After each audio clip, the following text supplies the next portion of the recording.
Hey guys, tonight we're going to do something a little different. We're not just going to visit a time or a place, we're going to visit an atmosphere. Imagine, for a moment, that you're floating, not in water, not in space, but in the air itself. The air around you feels thick, heavy, almost viscous, like swimming through warm syrup. With every breath, you feel a strange, potent energy flooding your system, an electric buzz that tingles in your lungs and sharpens the edges of the world. You are breathing an air that no human in the history of our species has ever breathed. It's an air supercharged with life's own exhaust fumes, an atmosphere that has been fundamentally broken and remade by a green revolution that swept the globe. This isn't just air, it's a fuel, and it has created a world of monsters. As your senses adjust to this potent cocktail of gases, you become aware of a sound. It's a constant, deep, resonant hum that seems to vibrate in your very bones. It is not the gentle buzz of a honeybee or the whine of a mosquito. This sound has weight, a physical presence in the thick air. Suddenly, a shadow sweeps over you, vast and impossibly fast, momentarily blotting out the hazy sun. You catch a glimpse of something with iridescent, cellophane-like wings, something larger than any bird you have ever seen. This is the Carboniferous period, a lost world forged in oxygen. Tonight, we will witness the birth of the world-spanning forests that created this strange atmosphere, a planetary engine of growth so successful that it nearly choked on its own productivity, pumping the air full of a gas that was both a blessing and a curse. We will walk on the damp floor of these alien jungles, dwarfed by club mosses that stand 100 feet tall and ferns the size of trees. Here, we will come face to face with the titans this world created. From 8-foot-long millipedes bulldozing through the undergrowth to scorpions the size of house cats. And of course, the rulers of the sky, those eagle-sized dragonflies. But we will also watch as this world, built on a chemical imbalance, chokes on its own success. We will see it burn in planet-spanning firestorms, and we will see it fade as the air thins, paving the way for a new and unlikely dynasty of creatures to inherit the Earth, our own distant scaly ancestors. It all begs the question, how could a simple change in the air you breathe rewrite the very rules of life? What does it feel like to be a monster in a world of monsters? A world where the very atmosphere makes you bigger, stronger, and faster, and is the ancient geological force that created this world of giants, the very same one that we, in our modern age, are now thoughtlessly unleashing in reverse?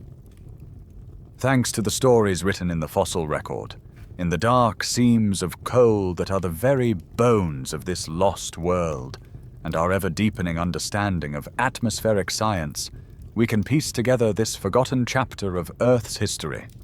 Tonight, we can journey there together. Frankly, if you were dropped here without a submersible, or, in this case, a temporal atmospheric regulator of my own devising, you wouldn't survive a single second to realize where you went wrong.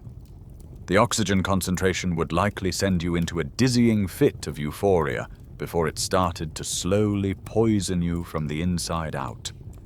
So before you get comfortable, take a moment to like the video and subscribe, but only if you genuinely enjoy what I do here. That small click sends a big signal to the algorithm. That long-form, serious educational content still matters.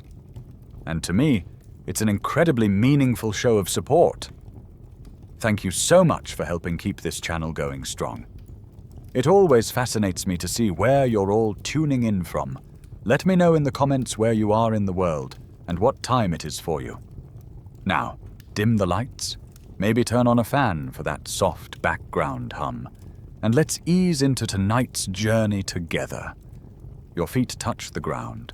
It's soft, spongy, and wet, a thick carpet of primeval moss and decaying matter that yields slightly under your weight. The air, as you draw it in, is exactly as you imagined. Warm, profoundly humid, and so heavy it feels like a weighted blanket.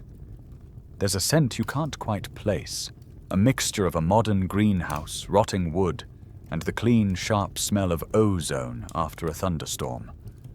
The feeling is one of both lethargy and energy.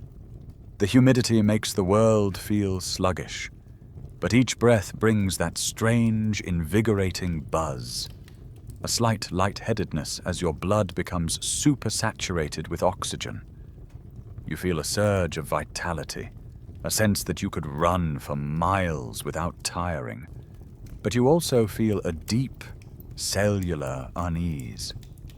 Your body knows, on a fundamental level, that this place is not for you. You are an alien here, a visitor from a future world with thin, tame air. The sky above is a pale, hazy yellow, filtered through a perpetual canopy of moisture and strange, towering foliage. You take a step, then another, the squelch of your feet the only familiar sound in a world humming with an alien frequency. You have arrived. This lush, humid world you're standing in, with its supercharged atmosphere and colossal life forms, feels ancient, primeval. But in the grand scheme of Earth's history, it's a radical new invention.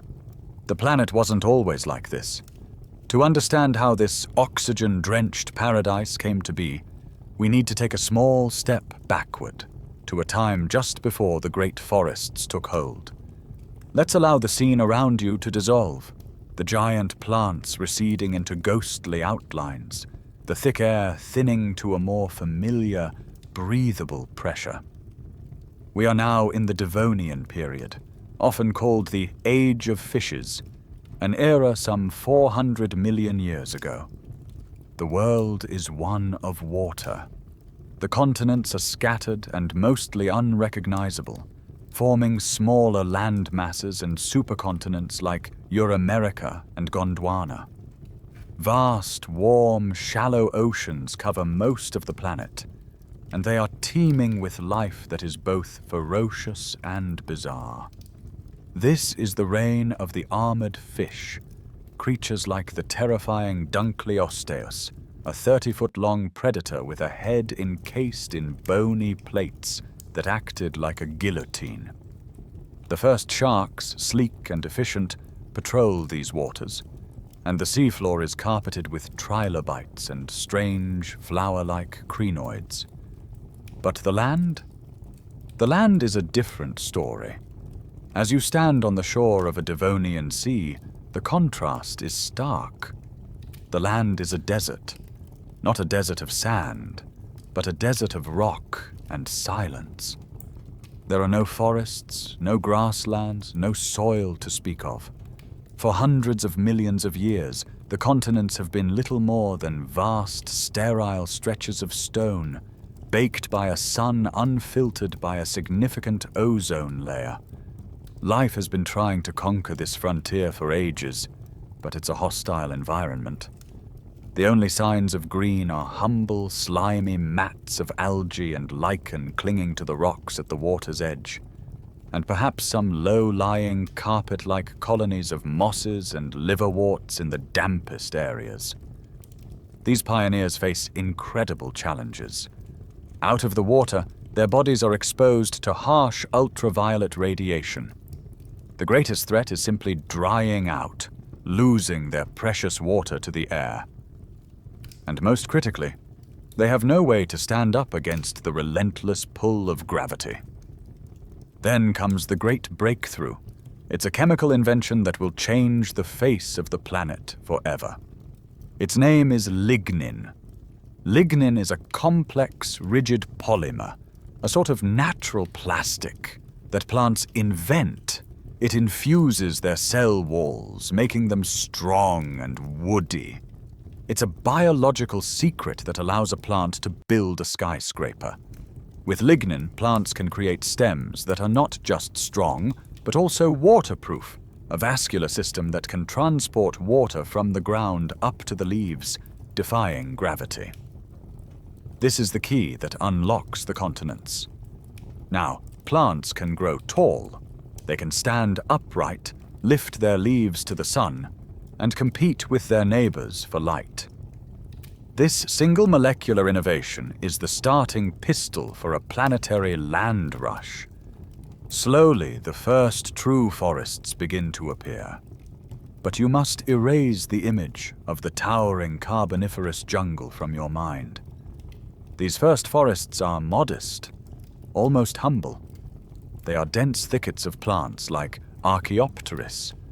This was a strange plant that looked like a fern, but had the woody trunk of a tree, a kind of evolutionary hybrid.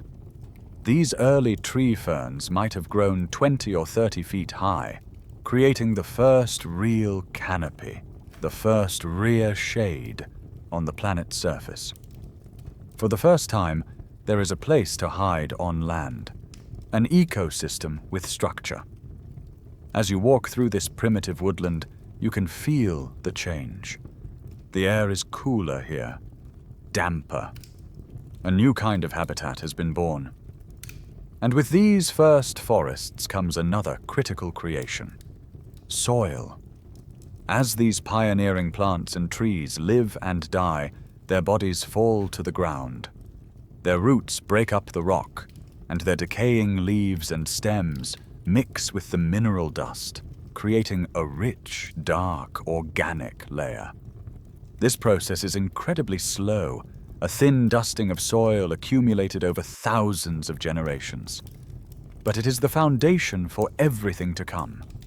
This new soil holds moisture, provides nutrients, and creates a stable medium for more complex root systems. The plants are not just growing on the land.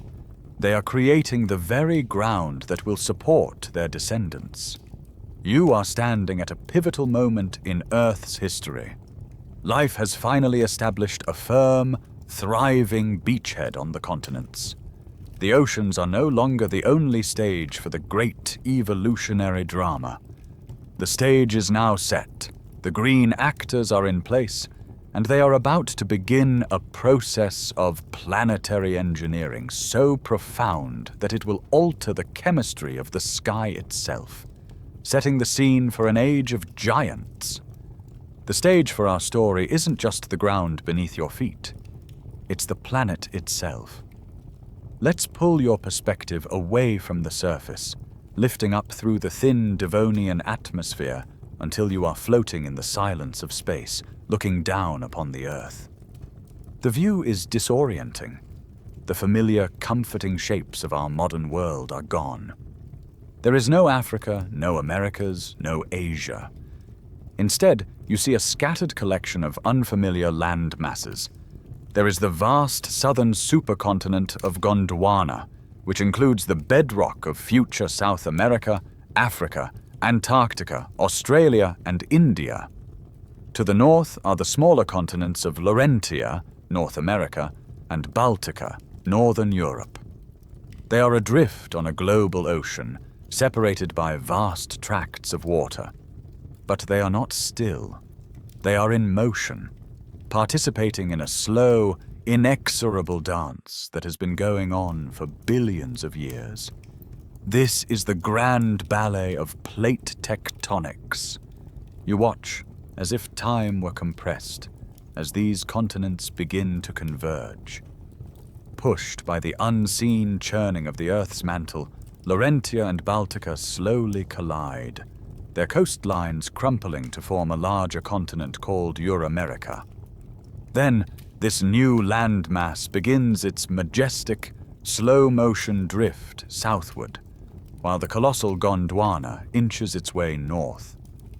The ocean between them, the Reich Ocean, begins to narrow, squeezed out of existence by this planetary-scale pincer movement.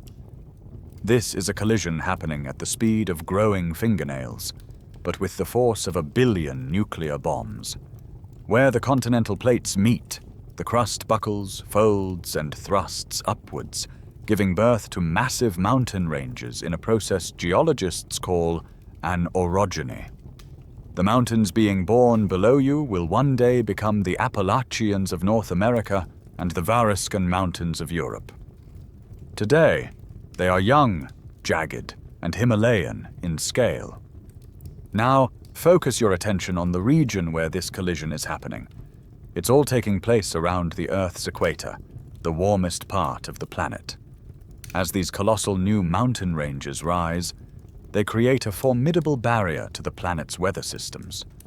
Warm, moist air blowing in from the vast Panthalastic Ocean to the west is forced to rise up over these mountains.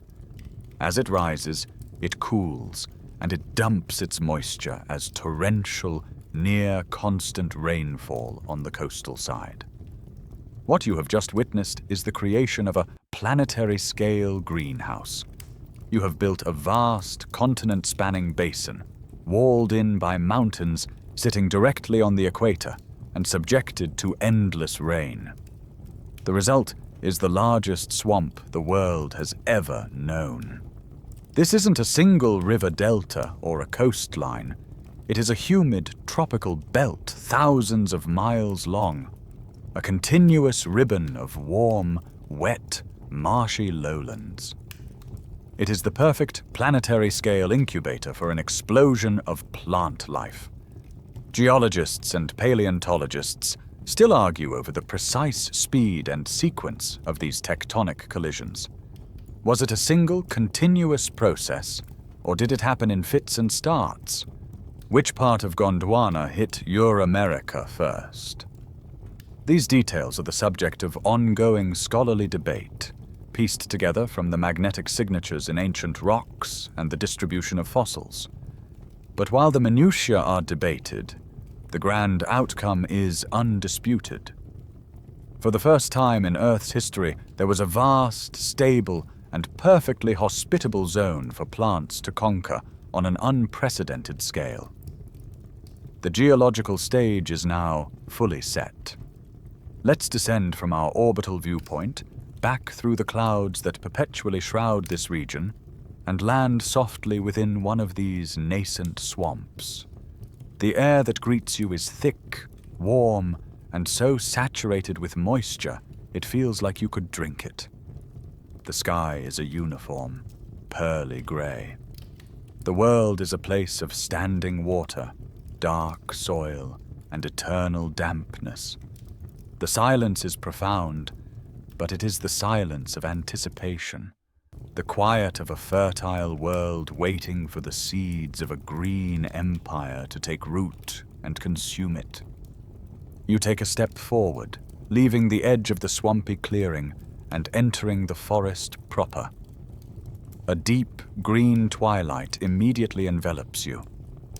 The air, already thick with moisture, becomes still and heavy, laden with the earthy scent of wet soil and something else.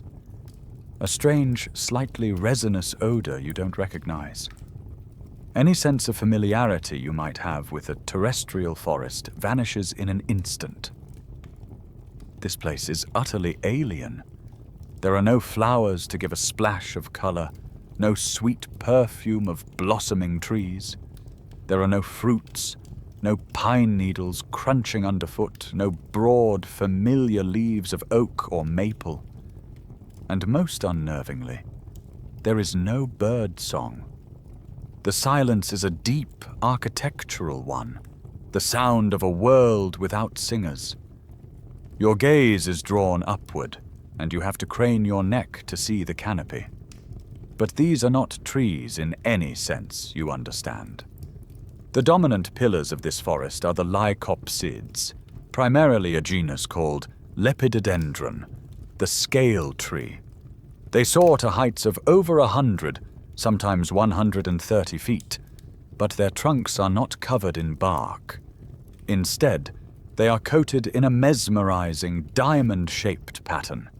a reptilian-like skin of scars left behind by fallen leaves. These aren't ancient gnarled giants. They are botanical rockets. They grow to their full, towering height in just 10 to 15 years, a frantic, accelerated life cycle of furious growth. Their tops branch out, not into a crown of twigs and leaves, but into a fork, and then another fork, ending in club-like structures that produce their spores before the entire plant dies and topples over. Beneath this strange uniform canopy, the undergrowth is a chaotic, impenetrable jungle of green. You see ferns everywhere, some small and delicate like their modern cousins, but others are giants in their own right. Tree ferns with fronds the size of small boats, creating a secondary canopy of intricate lace. Mixed among them are the seed ferns, an evolutionary experiment that looked like ferns, but reproduced with primitive seeds. And then you see the horsetails. Today, they are small, unassuming plants that grow in ditches, but here, they are titans. The calamites stand in dense thickets, their jointed, bamboo-like stalks reaching 60 feet into the air, their leaves looking like green, spiky umbrellas arranged in whorls at each joint. And it's not just plants. You notice strange, pale columns standing in the deeper shadows, some as tall as a person. This world has fungi, but not just the small mushrooms you know. While the truly tree-sized fungus, Prototaxites, belonged to a slightly earlier age, it demonstrates that fungi in this era could achieve architectural scale. They are a major part of the landscape, silent, pale decomposers in a world that is struggling to decay. This entire ecosystem operates on a different reproductive principle. The air is thick with spores. The lycopods, ferns, and horsetails all reproduce by casting trillions of microscopic spores into the wind. At certain times, the air must be hazy with it, a golden dust that coats every surface. The entire forest floor is a damp, fertile nursery, awaiting these tiny messengers of life. As you stand in the deep green gloom, you begin to tune your ears to the specific sounds of this place. The most constant is the drip, drip, drip of water, falling from the enormous fronds of the canopy onto the vegetation below, a perpetual soft percussion. When a breeze manages to penetrate the dense growth, it doesn't rustle. It creates a soft, sighing, almost mournful sound as it moves through the strange, needle-like leaves of the lycopods and the coarse foliage of the horsetails. And beneath it all, you can once again sense that deep, pervasive hum you first heard. It's the sound of life, the low thrum of a billion tiny hearts and scraping legs, the first hint of the animal kingdom that is thriving, largely unseen, in this green, vertical world. As you stand at the edge of the water, a colossal lepidodendron, its short 15-year lifespan at an end, finally succumbs to gravity. With a groaning tear of roots and a great rushing sound, it topples over, crashing into the dark, swampy water with a tremendous splash that sends waves rippling out to your feet. For a moment, the forest is filled with the sound of its fall. And then, silence returns, broken only by the drip of disturbed water from nearby ferns. You watch the fallen giant, and you wait. But nothing happens. There is no swarm of insects, no bloom of fungi, no sign of the swift decay you'd expect in a modern, humid forest. The scale tree simply lies there, half submerged in the black water, beginning a journey not of decomposition, but of preservation. This is the great secret, the broken link in the chain of this world's ecology. That revolutionary material, lignin, the very substance that allowed these plants to grow so tall and strong, is a chemical fortress. In our modern world, a fallen tree is a feast for a complex ecosystem of bacteria, fungi, and insects that have evolved the specific chemical tools, specialized enzymes, needed to break lignin down and recycle its nutrients. But here, in the Carboniferous, those tools have not yet been invented. The microorganisms of this era look at lignin the way a human might look at a block of granite. They know it's there, but they have no way to eat it. A few primitive fungi might nibble at the surface, but they cannot effectively digest the woody tissue. The consequences of this evolutionary oversight are planetary in scale. Every day, for millions upon millions of years, countless tons of plant matter, the woody trunks of scale trees, the fibrous fronds of ferns, the thick casings of spores, die and fall into these swamps. And because they cannot rot, they just pile up.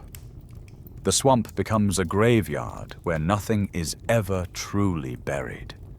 Layer builds upon layer, a relentless accumulation of dead life, creating a dense, fibrous mat of organic material hundreds of feet thick. This is a world burying itself. You take a hesitant step into the swamp. The water is surprisingly cool, stained the color of dark tea by tannins leaching from the plant debris. It's acidic, and because there's so little circulation, it's anoxic, meaning it has almost no dissolved oxygen. This lack of oxygen further stifles any microbes that might attempt to break down the material. As you wade deeper, you feel the ground beneath you. It's not mud or sand. It's a thick, springy, saturated carpet. You are walking on centuries of compressed, dead forest. This is peat. Now, imagine this process continuing for 60 million years. As new layers of peat build on top, their immense weight bears down on the older layers below. The pressure squeezes out the water and volatile gases. Deep beneath the surface, the planet's geothermal heat begins to cook this compressed organic matter, slowly transforming it. The peat becomes lignite, a soft brown coal. With more heat and pressure, it becomes harder bituminous coal, and in some cases, it will eventually become shiny, black anthracite. This is the birth of coal, a slow geological mummification of an entire global biome. So when you see a lump of coal today, you are not just holding a rock. You are holding a piece of a lepidodendron trunk. You are holding the fossilized remains of a 300-million-year-old forest. The great coal seams that powered the Industrial Revolution and continue to fuel our world. The vast black veins running through the mountains of Appalachia, the deep mines of the United Kingdom, the sprawling deposits in Germany and China. They are all that remains of this very swamp. We are digging up a buried world, a world that couldn't rot. This process of burying a world's worth of forests does more than just create coal. It performs a radical act of chemical alchemy on the entire planet's atmosphere. To understand how, you have to think about the simple, elegant cycle of breath that governs all life. Let's focus on the air around you, that thick, potent air. Its composition is the direct result of a global biological process running wild. The process is photosynthesis. Every plant around you, from the towering lepidodendron to the smallest fern, is breathing in carbon dioxide, or CO2, from the atmosphere. They use the energy from the hazy sun to break apart that CO2 molecule, keeping the carbon atom C to build their woody bodies, and releasing the two oxygen atoms, O2, as a waste product. This is the great miracle of plant life. They build themselves out of thin air and sunlight, and in the process, they exhale the very gas that animals need to breathe. In a normal, healthy ecosystem, this is a perfectly balanced circular exchange. When a tree dies and rots, the decomposers, the fungi and bacteria, go to work. As they consume the tree's carbon-rich body, they breathe in oxygen from the atmosphere to fuel their own metabolic processes, and they exhale carbon dioxide. The exact same amount of carbon the tree took from the atmosphere during its life is returned to the atmosphere upon its death. The net change in atmospheric chemistry is zero. It's a closed loop, a perfect recycling system where nothing is wasted and the balance is maintained for millennia. But here, in the Carboniferous, that loop is catastrophically broken. The first half of the cycle is working overtime. These hyper-efficient forests are furiously pulling CO2 out of the air. But the second half of the cycle, the decomposition, is barely happening at all. The carbon that the plants are taking out of the atmosphere isn't being returned. It's being locked away, buried, and packed underground in the form of peat and eventually coal. You can think of the entire equatorial forest belt as a colossal factory. The assembly line is photosynthesis, and the finished product is wood or lignin. Under normal circumstances, the factory would have a robust recycling department to break down old products. But here, the recycling department has walked off the job. So the finished product, the buried carbon, just gets shipped out and stored in a planetary vault. But the industrial waste from the assembly line, the oxygen, isn't being shipped out. It's just being vented directly into the factory building, filling the air year after year for millions of years. The oxygen simply has nowhere else to go. It just builds up in the atmosphere. And up, and up. The concentration of oxygen begins to climb from the 18 or 20% of the preceding Devonian period, slowly and relentlessly ticking upwards. 25%, 30%, until it peaks at an astonishing 35%. Scientific evidence for this massive atmospheric shift is etched into the rocks themselves. Geochemists can analyze the ratios of different carbon isotopes, specifically carbon-12 and carbon-13, in ancient limestone.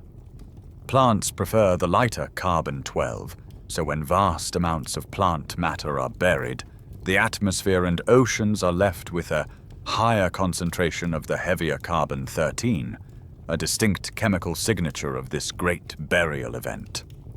Other clues come from microscopic air bubbles trapped in minerals like amber, providing a direct, if tiny, sample of this ancient air. For nearly 60 million years, this process continued, a relentless planetary pump drawing down carbon dioxide and flooding the world with oxygen. You are standing in the result of this grand, unintentional geoengineering project. The very air you are breathing is a temporary anomaly, a side effect of a broken cycle. The world has been transformed, and now the life within it must adapt to this new, supercharged, and ultimately dangerous reality. Let's explore what this dense, oxygen-rich atmosphere would actually do to a body like yours. It's not just a subtle environmental difference. It's a fundamental change in the fuel you are running on, and your body, finely tuned for a world of 21% oxygen, would react intensely. As you continue to breathe this potent air, the initial lightheadedness you felt begins to morph into a strange sense of euphoria. Your brain, flooded with more oxygen than it has ever known, would start to operate in overdrive. Thoughts might feel unusually clear, your senses sharpened to an impossible degree. This state, known as hyperoxia, is the first and most deceptive effect. You might feel powerful, energetic, almost invincible. Some medical accounts of patients exposed to high oxygen concentrations even report mild visual and auditory hallucinations, a world that is literally buzzing with excess energy. But this intoxicating feeling is a double-edged sword. Oxygen is the giver of life, but it is also an incredibly reactive, corrosive element. In a sense, life is a controlled form of combustion, and you are currently burning far too bright. Over a longer period, days or weeks, the devastating effects of oxygen toxicity would begin.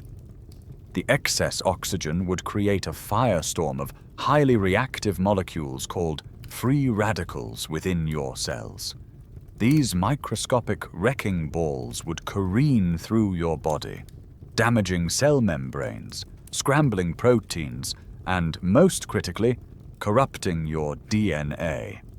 The result would be a process of accelerated aging and cellular breakdown. Scholars and physiologists still debate the precise timeline of how long an unprotected human could survive and function here, but it's clear it would not be a healthy or sustainable existence. You would, quite literally, be rusting from the inside out.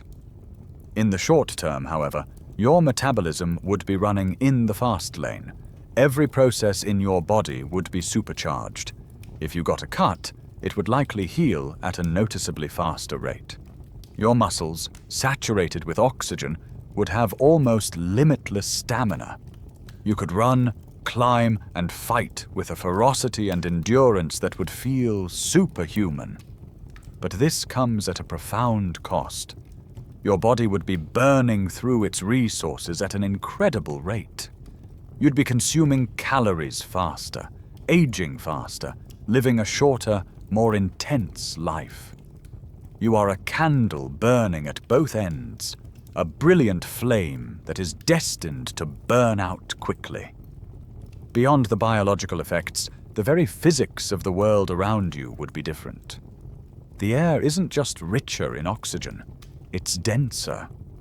With more gas molecules packed into the same amount of space, the atmospheric pressure at sea level would be higher. This would have subtle but noticeable effects. Sound waves would travel more efficiently through this denser medium, making the drip of water and the hum of insects seem sharper, clearer, and closer than they actually are. It would also make flight significantly easier, a topic we will return to. The simple act of moving through the world would feel different, the air a more tangible presence against your skin. And here is a final, quirky tidbit to consider. Even your perception of color might change. Your retinas consume a disproportionate amount of oxygen to function. In this hyperoxic world, with a superabundant supply of O2, your eyes might operate at peak, almost overclocked efficiency.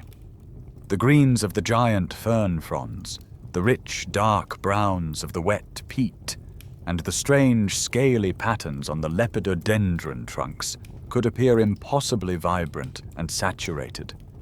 You are not just in a different world, you are seeing it with different eyes, your own biology temporarily transformed and overwhelmed by the very air you breathe. This supercharged atmosphere is a dangerous, toxic environment for a creature like you, a vertebrate whose biology was forged in a world with less oxygen. But for the true inhabitants of this era, the arthropods, this air is not a poison. It is an elixir. It is the key that unlocks their evolutionary potential and allows them to achieve sizes that seem like the stuff of nightmares. To understand why this world belongs to the insects, the scorpions, and the millipedes, you have to shift your focus from your own heaving lungs to the strange and elegant way that they breathe.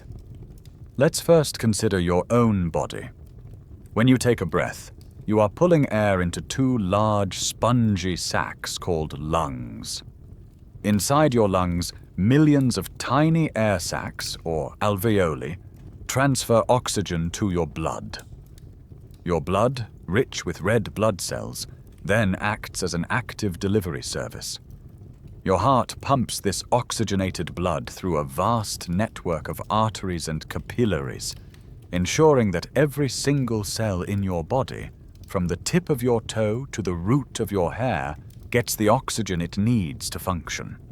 It's a centralized, powerful, and highly efficient system. It's an active transport system, a biological postal service. Now, crouch down and look closely at the forest floor. A large primitive cockroach, maybe 6 inches long, skitters past. Watch it. You will see no sign of breathing, no chest rising and falling, no nostrils flaring. That's because it has no lungs. It has no need for them. Instead, if you could look closer, you would see a series of tiny valve-like holes running down the sides of its body. These are called spiracles. They are the gateways to the insect's respiratory system. These spiracles don't lead to a central lung, but instead open into an intricate, branching network of tubes called tracheae. These tubes are reinforced with chitin, the same tough material that makes up the insect's exoskeleton, to keep them from collapsing. The tracheae branch into smaller and smaller tubules, called tracheoles, which permeate the insect's entire body, with the finest tubes delivering oxygen directly to the membranes of individual cells. Oxygen from the outside air simply flows or diffuses down this vast network, from the high-pressure environment outside to the low-pressure, oxygen-starved cells inside. There is no middleman. There is no blood involved in transporting oxygen at all. An insect's blood, or hemolymph, is primarily for carrying nutrients and hormones. Perhaps the best way to visualize the difference is with an analogy. Our vertebrate respiratory system is like a city that relies on a central supermarket. This supermarket has a fleet of delivery trucks, our red blood cells, that are loaded with goods, oxygen. These trucks then drive all over the city on a network of roads, our arteries and veins, to deliver those goods to every single house or cell. It's an effective system. The insect system, on the other hand, is like a city where every single house has its own private underground tunnel that leads directly back to the supermarket's warehouse. There are no delivery trucks because none are needed. The homeowners, the cells, just get their oxygen delivered directly from the source via this personal network of tubes. It's a simple, passive, and for a small body, incredibly efficient design. That direct delivery system, a private tunnel of air for every cell, is a marvel of biological engineering. But it has one critical, inescapable flaw. It doesn't scale up very well. The entire system relies on the passive process of diffusion, the natural tendency of molecules to move from an area of high concentration to an area of low concentration. This process is highly efficient over very short distances, on the scale of millimeters. But the longer the tube, the longer it takes for oxygen to travel down it, and the less oxygen reaches the far end. There is a hard physical limit to how far oxygen can effectively travel down a tracheal tube. In our modern world, with its 21% oxygen atmosphere, this limitation imposes a strict size cap on all arthropods.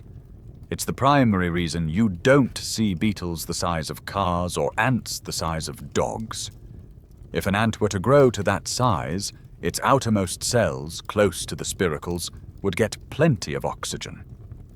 But the cells deep within its body, at the very end of those long tracheal tubes, would be starved of oxygen. The diffusion process simply wouldn't be fast enough or efficient enough to supply the core of such a large creature.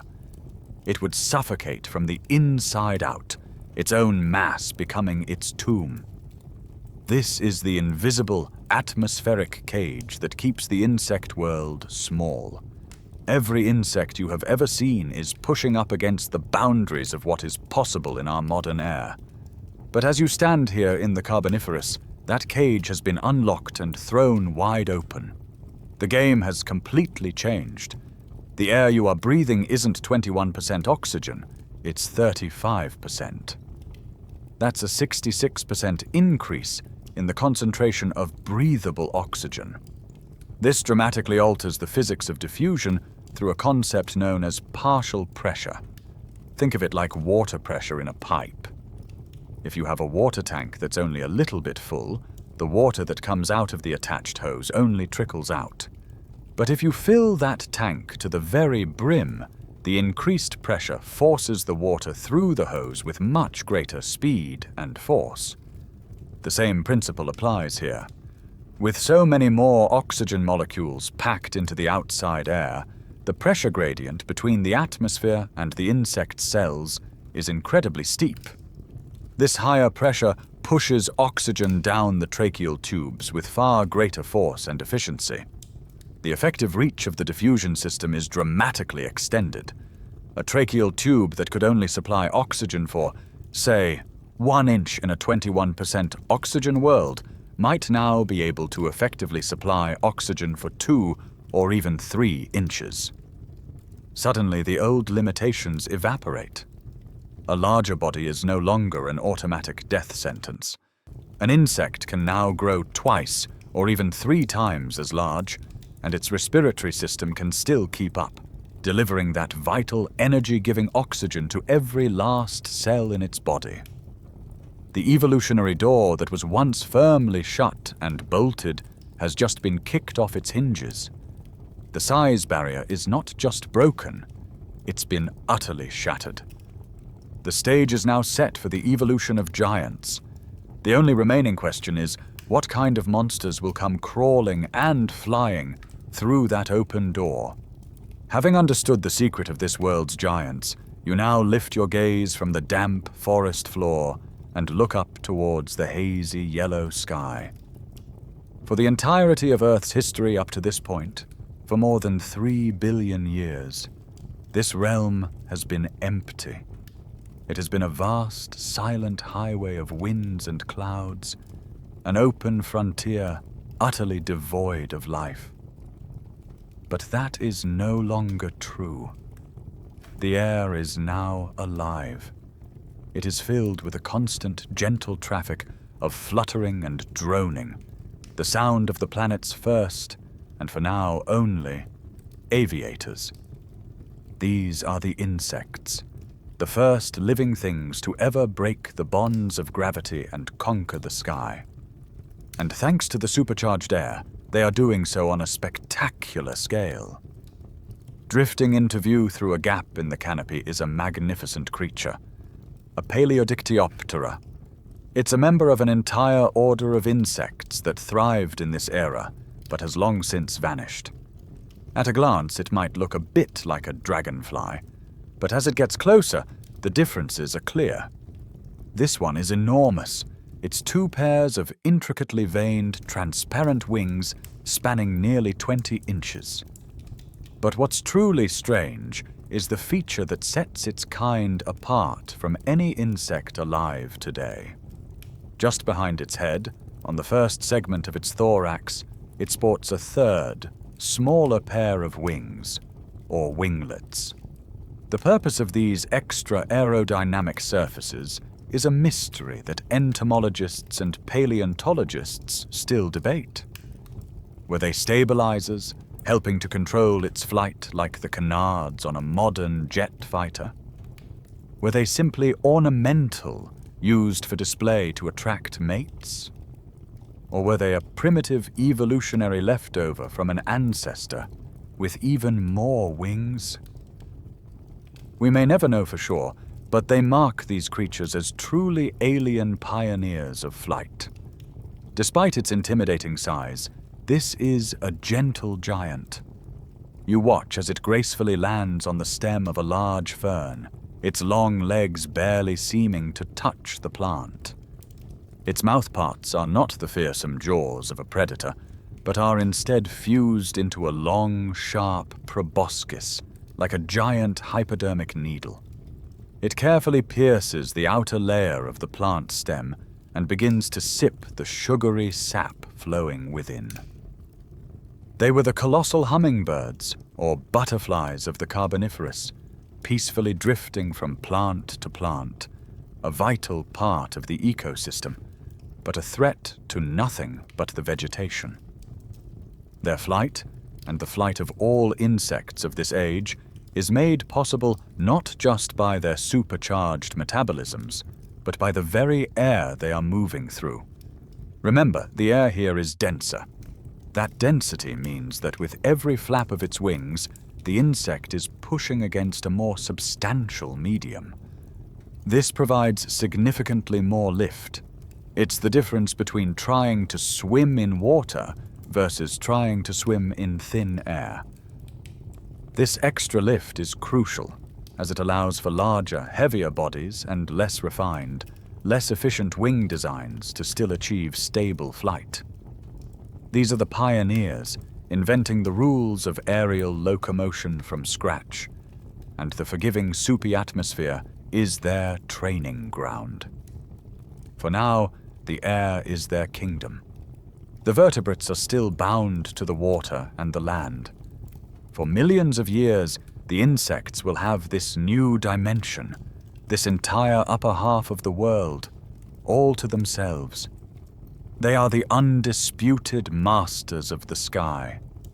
The peaceful, slow-motion ballet of the sap-sipping Paleodictyoptera is suddenly and violently shattered. There is a blur of motion, a dark streak that cuts through the hazy air with terrifying speed, accompanied by a sound unlike the gentle fluttering you've been hearing. This is a deep, resonant, and powerful hum, like the sound of a large drone.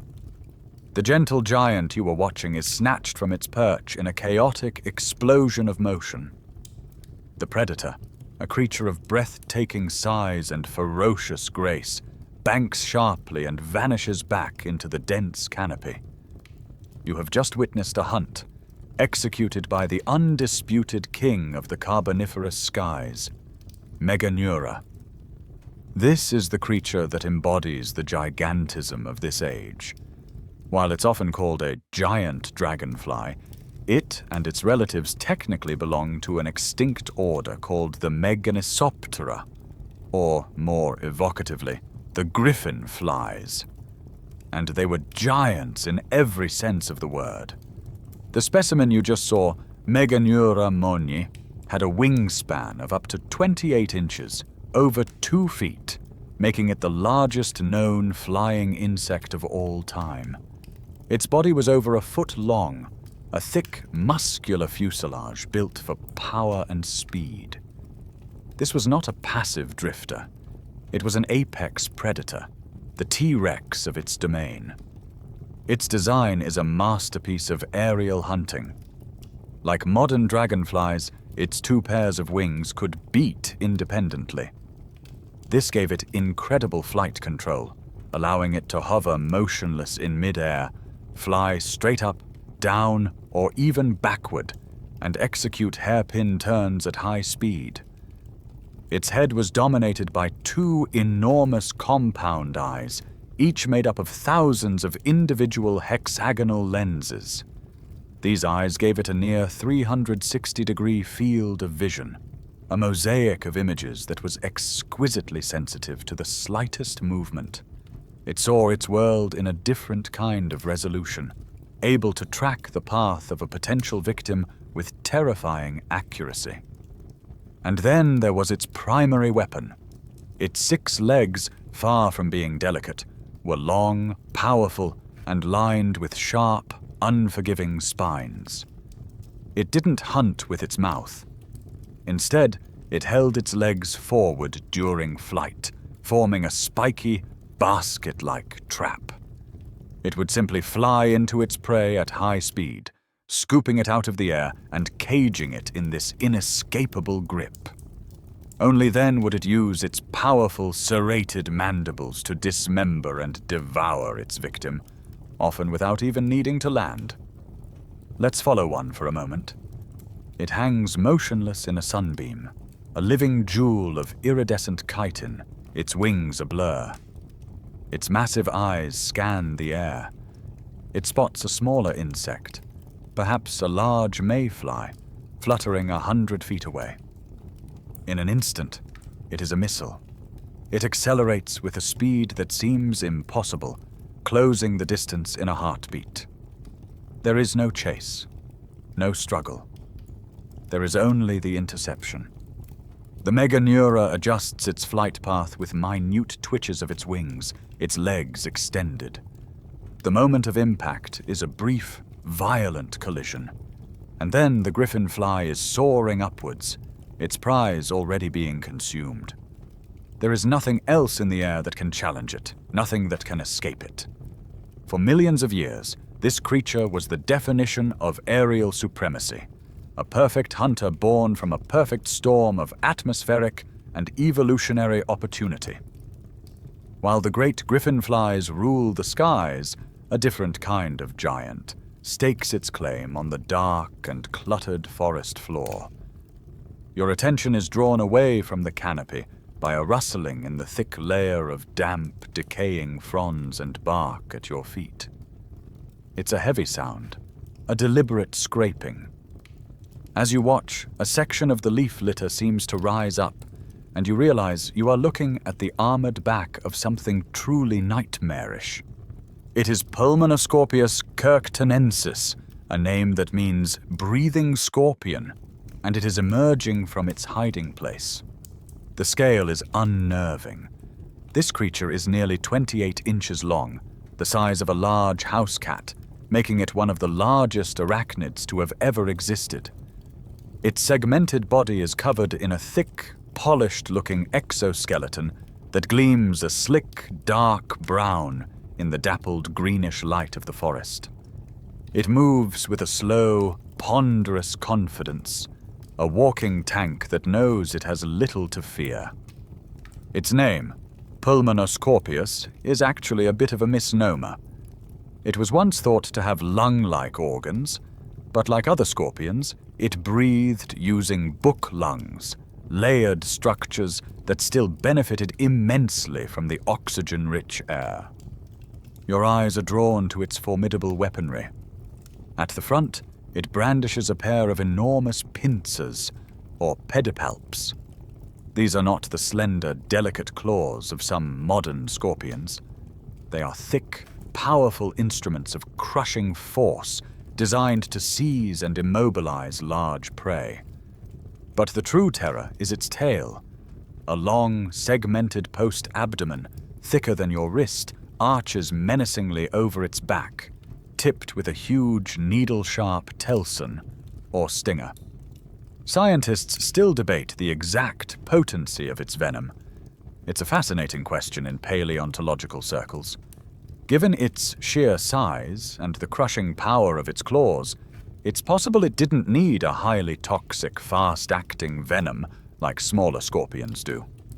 Perhaps its venom was just strong enough to paralyze the larger prey it tackled, like the early tetrapods and giant amphibians that shared its world.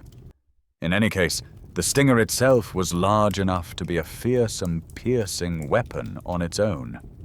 This was not a creature that chased down its food. It was a patient, calculating ambush predator. Imagine it concealed beneath the forest debris, perfectly camouflaged, its body still. It would wait, detecting the world through vibrations. Its legs and body were likely covered in sensitive hairs called trichobothria that could pick up the faintest tremors in the ground, the telltale footfalls of an approaching meal. Let's watch. A large salamander-like amphibian, perhaps 2 feet long, wanders clumsily through the undergrowth, its soft, moist skin making it a vulnerable target. It passes within a few feet of the scorpion's hiding place, completely unaware of the danger. In a sudden, explosive burst of energy, the Pulmonoscorpius erupts from its hiding place. It's surprisingly fast over a short distance. The massive pincers snap forward, seizing the amphibian in a vice-like grip. Before the victim can even begin to struggle, the huge tail whips over, and the stinger plunges down with brutal efficiency. The fight is over almost before it begins. The scorpion drags its prize back into the shadows to feed. This creature represents a different, more intimate kind of terror than the high-speed death from the sky. This is the patient, armored, and inevitable death that hides just underfoot, a silent monster waiting in the darkness. You move away from the scene of the scorpion's grim meal, deeper into the forest. The air is still, the only sounds the familiar drip of water and the distant hum of the insect-filled sky. But then, a new sound begins to intrude. It's not the sharp crack of a twig or the soft footfall of a predator. It's a loud, rhythmic, and continuous rustling, a scraping, bulldozing sound that seems to be coming from everywhere at once. It's the sound of something immense pushing its way through the dense undergrowth. It grows louder, closer. The giant ferns in front of you begin to tremble and sway, and then they are pushed aside as the head of the largest land-dwelling invertebrate of all time emerges into the clearing. Before you is Arthropleura. Your mind struggles to process the scale of what you're seeing. It is a myriapod, a relative of modern millipedes and centipedes, but it is 8.5 feet long and over 1.5 feet wide. It is a living, armored train. It would have weighed over 100 pounds, as much as a large dog or a small person. Its body is a series of wide, flattened, overlapping plates of dark, thick chitin, like a suit of medieval armor. From its sides, you can see its multitude of legs, around 30 pairs of them, moving in hypnotic, wave-like ripples that propel its massive body forward with an inexorable momentum. The fossilized trackways this creature left behind are so wide and distinct that for years, before their true origin was known, they were sometimes identified as the tracks of some kind of prehistoric motorcycle or cart. For a long time, looking at its terrifying size, paleontologists assumed Arthropleura must have been a fearsome apex predator, a giant centipede-like monster hunting down amphibians and other large prey on the forest floor. It was a staple of prehistoric nightmares. But as is so often the case in science, new evidence has painted a very different and much more peaceful picture. Detailed analysis of its fossilized mouthparts shows they were not the sharp, venom-injecting forcipules of a predator, but were weaker, better suited for shredding soft plant matter. Even more conclusively, fossilized gut contents and droppings, or coprolites, have been found containing the remains of chewed-up fern fronds and the indigestible husks of lycopod spores. This behemoth wasn't a predator. It was the giant cow of the Carboniferous. It was a peaceful herbivore, or, more likely, a detritivore, slowly and methodically bulldozing its way through the perpetual twilight of the forest floor, consuming vast quantities of rotting plant material. It was a key part of the ecosystem's cleanup crew, an essential recycler in a world that struggled with decay. You watch it now, not with terror, but with a kind of awe. It isn't a monster of malice, but a monster of sheer, overwhelming presence. It moves with a calm, unhurried air, completely untroubled by its surroundings. And why should it be? Despite its likely gentle nature, its size alone made it a fortress. Its thick dorsal armor would have been nearly impenetrable to any predator of its time. It was a walking, eating, armored behemoth that had carved out a niche for itself that no other creature could challenge. it would be easy to believe that this world belongs entirely to the arthropods. With giants in the sky and titans on the forest floor, they seem to be the undisputed rulers of this age. But that's not the whole story. The land is not solely the domain of creatures with exoskeletons. Your own distant relatives are here, and for now, they are the dominant land vertebrates on the planet. These are the amphibians. They have made the crucial evolutionary leap from the water, developing strong legs and air-breathing lungs. And in this vast, swampy world, they are thriving. But you must erase any image you have of a modern frog or a delicate salamander. The amphibians of the Carboniferous were a different class of animal altogether. Many belonged to a group called the temnospondylls, and they were large, heavily built, and often predatory. Picture a creature like Aryops, a 6-foot-long behemoth built like a crocodile, with a wide, flat skull and a mouth bristling with sharp, conical teeth. Others resembled giant, muscular salamanders, or stout, lizard-like creatures that moved with a powerful, sprawling gait. Their skin was not scaled or armored, but moist and permeable, a direct link to their fish ancestors. This skin is both their greatest strength and their greatest weakness. It means they can absorb some oxygen directly through it, a useful supplement to their relatively simple, sac-like lungs. But it also means they are perpetually at risk of drying out. They are chained to the water. This is why the Carboniferous world, with its endless swamps, constant rain, and blanketing humidity, is an absolute paradise for them. They can move freely across the land without fear of desiccation. And crucially, they must return to the water to reproduce, laying their soft, gelatinous, shell-less eggs in the murky pools, just as modern frogs do today. In the food web of the ground and water, these amphibians are at the top. Imagine one of the larger species lurking patiently at the edge of a dark pool, only its eyes and nostrils breaking the surface of the water.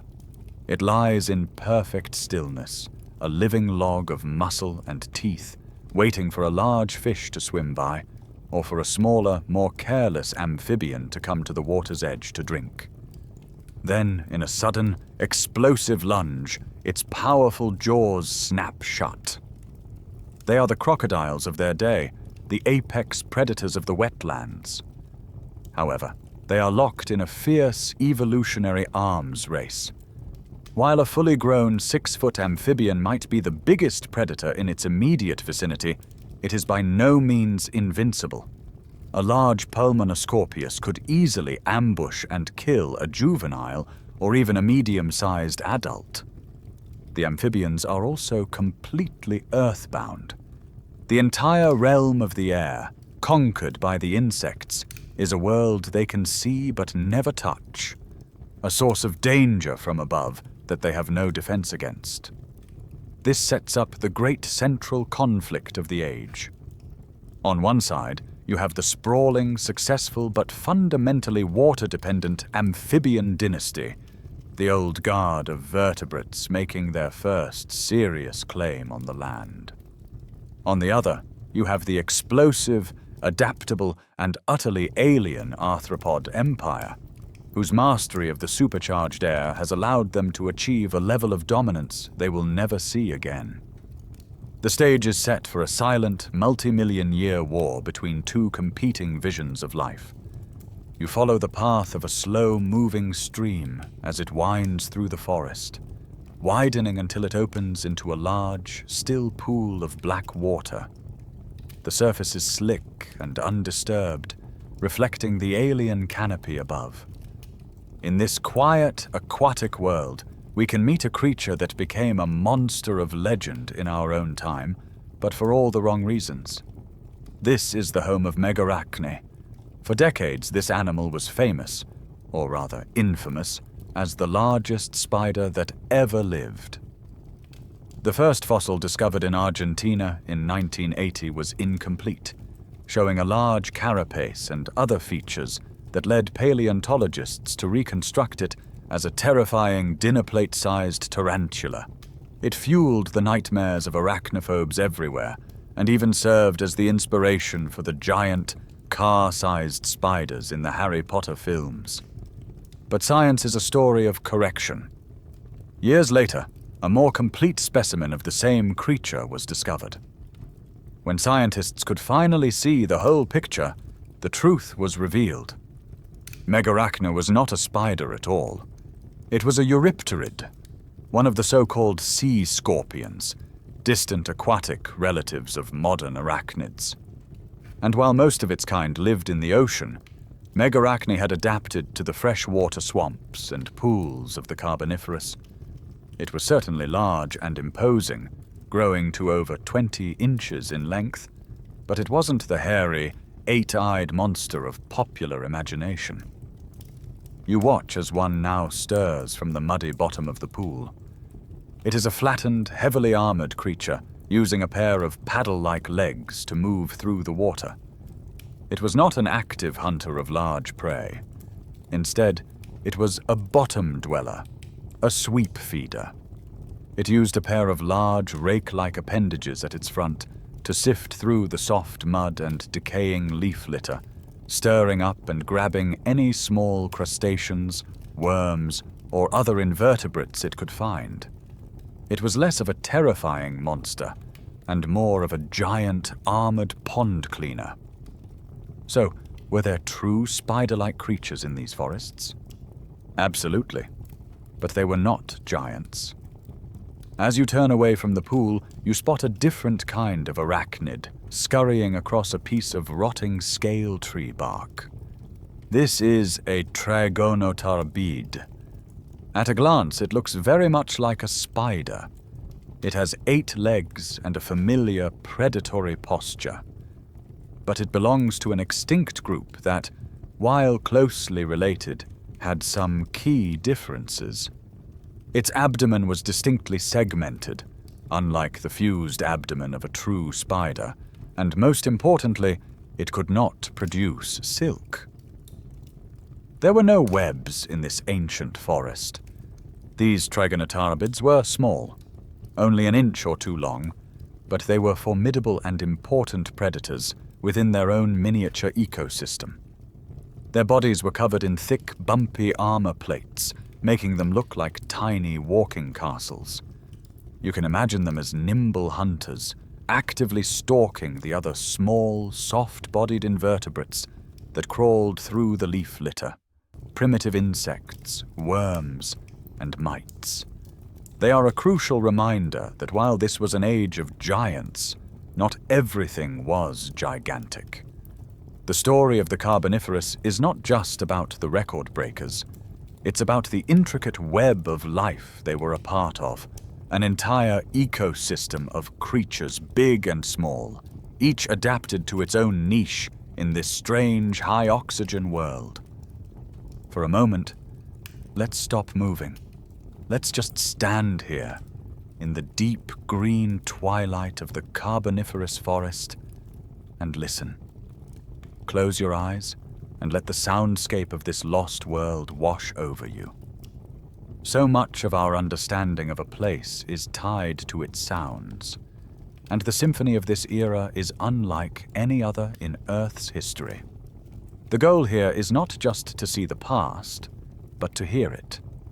First, you tune in to the base layer, the ever-present sounds of the environment itself. There is the constant, soft percussion of water dripping. It's a gentle, rhythmic patter as the moisture condensed on the massive fronds of the canopy high above finally lets go, falling 100 feet to splash onto the leaves of the ferns below. Close by, you can hear the slow, thick gurgle of the black swamp water as it seeps through the peat, a sound like the planet slowly breathing. When a breeze finds its way into the dense forest, It doesn't rustle the leaves in a familiar way. Instead, it creates a strange, low sigh as it moves through the stiff, needle-like foliage of the lycopods and the coarse, spiky whorls of the giant horsetails. It's a lonely, mournful sound. Now, layer on the sounds of the arthropods. In the distance, you can hear the signature sound of this age, the deep, resonant drone of a meganeura patrolling its territory. It's not the high-pitched buzz of a modern insect.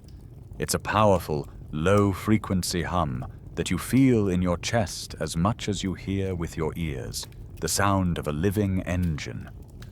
Closer in, there is a higher-pitched, more chaotic whirring and buzzing from the countless smaller flying insects that fill the air, a constant, shimmering layer of sound. And from the forest floor itself comes an endless, low-level chittering and clicking, the sound of a million tiny legs and scraping mandibles, the collective noise of the unseen invertebrate multitudes moving through the damp leaf litter. Occasionally, that subtle sound is completely overpowered by the rhythmic scraping progress of a full-grown Arthropleura, its armored plates rubbing together and its dozens of legs pushing through the debris. It is the loudest, most dominant sound in the forest, a mobile island of noise. Finally, add the voices of the vertebrates. We can never know for sure what the amphibians of this age sounded like, as their vocal structures didn't fossilize. But we can imagine. From the direction of the swamps and pools, you can almost hear deep, guttural bellows and croaks echoing through the humid air. These are not the cheerful chirps of a spring peeper, but the loud, territorial calls of 6-foot-long predators, a chorus of deep, resonant notes that speak of ownership and aggression. Listen to all these layers at once. The water, the wind, the drone, the scraping, the bellows. It is a full and vibrant symphony of life. But now, listen for what is missing. There is no bird song to greet the dawn. There is no cheerful chatter of a squirrel in the canopy. There is no howl of a wolf, no grunt of a boar, no cry of a monkey. The entire frequency range that mammals and birds would one day fill is utterly, profoundly silent. It is this silence, this sonic emptiness, that makes the soundscape so deeply alien.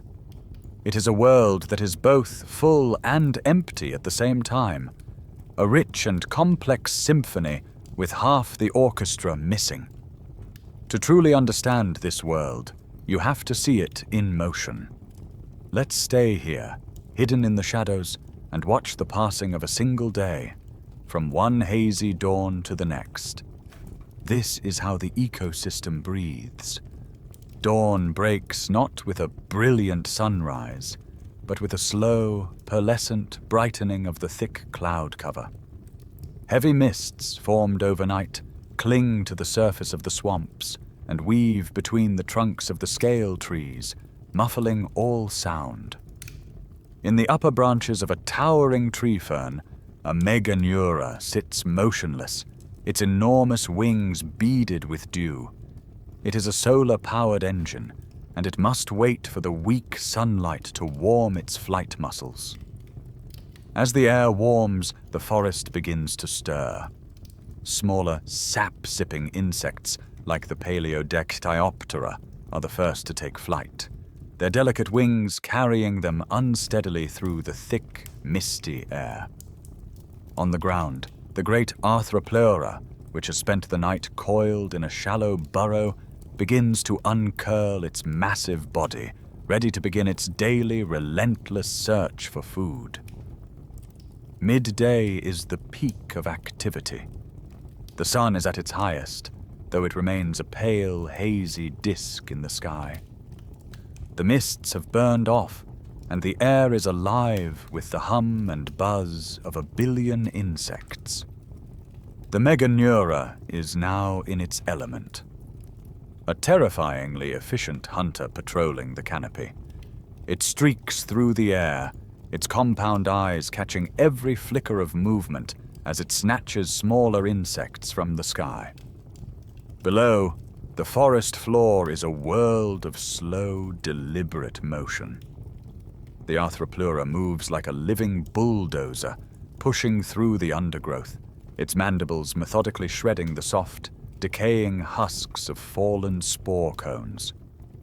In a dark, stagnant pool, a 6-foot amphibian, an Eriops, lies in ambush.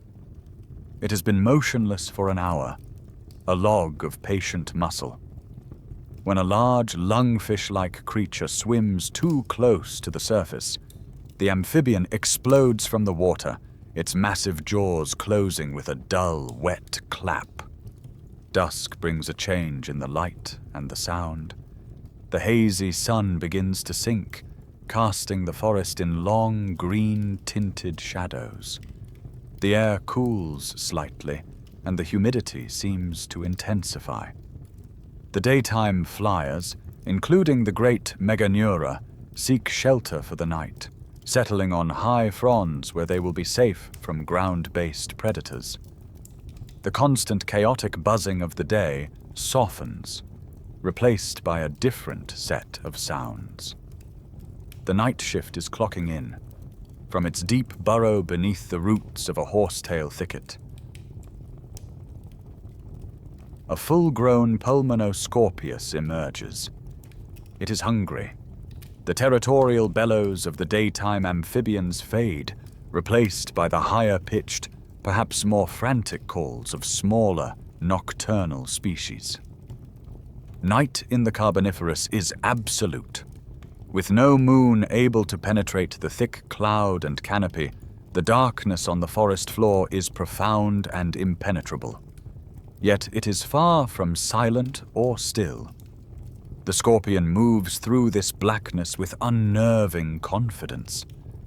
It does not need to see. It feels the world through the vibrations in the soil, a landscape of tremors and subtle movements. We follow it as it senses the clumsy scrabbling of a smaller amphibian foraging for grubs. The scorpion freezes, orienting itself, its tail arched and ready. It closes the distance with a silent, deliberate crawl. The hunt that follows is not a chase, but a swift, brutal execution in the pitch black. This simple, repeating cycle of life and death, of sun-warmed hunters and night-stalking assassins, is the engine of this world. It's not just a collection of monsters. It is a functioning, breathing, living ecosystem.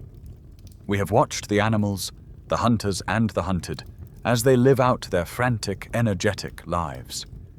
But all of them, from the smallest insect to the largest amphibian, are merely actors on a stage that has been built and designed by a much older, quieter, and more powerful kingdom of life.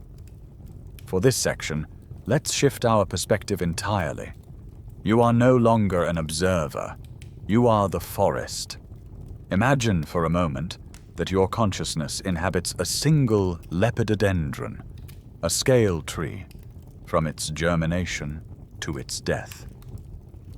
Your existence begins as a microscopic spore, one of trillions cast into the air, landing on a patch of damp, fertile peat. Your life is a silent, slow-motion emergency. From the moment you sprout, you are in a desperate, vertical race. Your world is a battle for a single precious resource: sunlight. All around you, your siblings and cousins are doing the same thing, shooting upwards in a race to escape the deep, green gloom of the forest floor. You grow at an astonishing rate, your trunk thickening and soaring skyward in a matter of a few short years. You are not building the dense, sturdy wood of an oak, designed to last for centuries. You are building a lightweight, hollow, biological scaffold, designed for speed. Your sense of the world is one of surfaces and slow, creeping sensations. You feel the constant cool dampness of the air on your strange, scaly bark. You feel the slow, creeping growth of algae and mosses finding a home in the crevices of your trunk. You don't have nerves, but you can sense the world through pressure and vibration. You feel the deep, rhythmic tremors in the soil as a colossal Arthropleura bulldozes past your base, its armored body scraping against your roots. You feel the delicate, sharp piercing of your upper stem as a Paleodictyoptera lands to drink your sap, a tiny, localized wound. You feel the weight of a meganeura as it uses your highest branches as a hunting perch, a silent, unmoving pressure for hours at a time. The frantic, fast-paced lives of the animals are just fleeting vibrations in your slow, vertical existence. Your purpose is singular and absolute. You reach your full height of over 100 feet, breaking through the main canopy into the direct, hazy sunlight. For a few years you are a king, a master of your small patch of sky. You fulfill your biological destiny, producing massive, cone-like structures that release your own clouds of spores, casting them into the wind to begin the cycle anew. And then, your work is done. Your rapid, explosive growth has its price. Your shallow roots can no longer support your immense height. A strong gust of wind or the simple, inexorable pull of gravity is enough. You fall, crashing back down into the swamp from which you came, your body becoming another layer in the ever-deepening peat, your stored carbon a gift to a future world. From this perspective, you can understand the truth of this age. The plants are not passive scenery. They are the active, powerful engines of this entire world. Their silent, competitive race for the sky is what built this vertical landscape. Their strange, indigestible bodies are what created the ground beneath your feet. And their collective breath is what transformed the atmosphere, creating the very air that allowed the animal kingdom to achieve such monstrous and beautiful forms. Every single creature you have seen owes its existence to the life and death of the silent, green giants that surround you.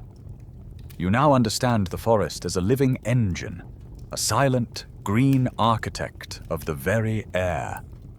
For millions of years, this engine has been running in overdrive, pumping the atmosphere full of oxygen. You stand in a world with a 35% oxygen concentration, a world built by a relentless process of growth and burial. But any system that runs so far out of equilibrium becomes unstable. This planetary engine has a fatal flaw. It has been creating not just a paradise for giants, but a tinderbox the size of a planet. There is a crucial, destructive element we have not yet witnessed, a force that is an inevitable consequence of all this free oxygen. That force is fire. In our modern world, fire is a familiar but relatively contained force. You know that green living wood doesn't burn easily, and that wet leaves and damp soil are effective fire breaks. This is because our 21% oxygen atmosphere can only support combustion up to a certain point. But in the Carboniferous, the rules are different. With a 66% higher concentration of oxygen, the very nature of fire is transformed. The flash point of every material is lower.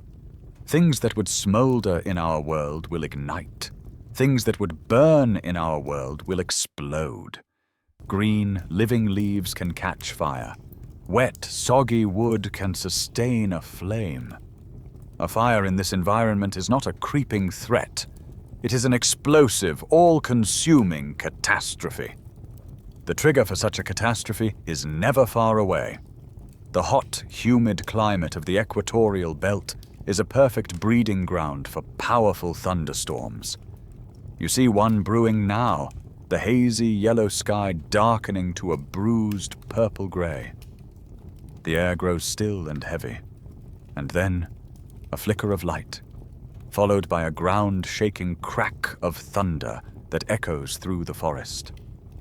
A massive bolt of lightning, a jagged spear of pure energy, strikes the dead, dry top of an ancient, still-standing lepidodendron. In our world, it might have smoldered or split the trunk.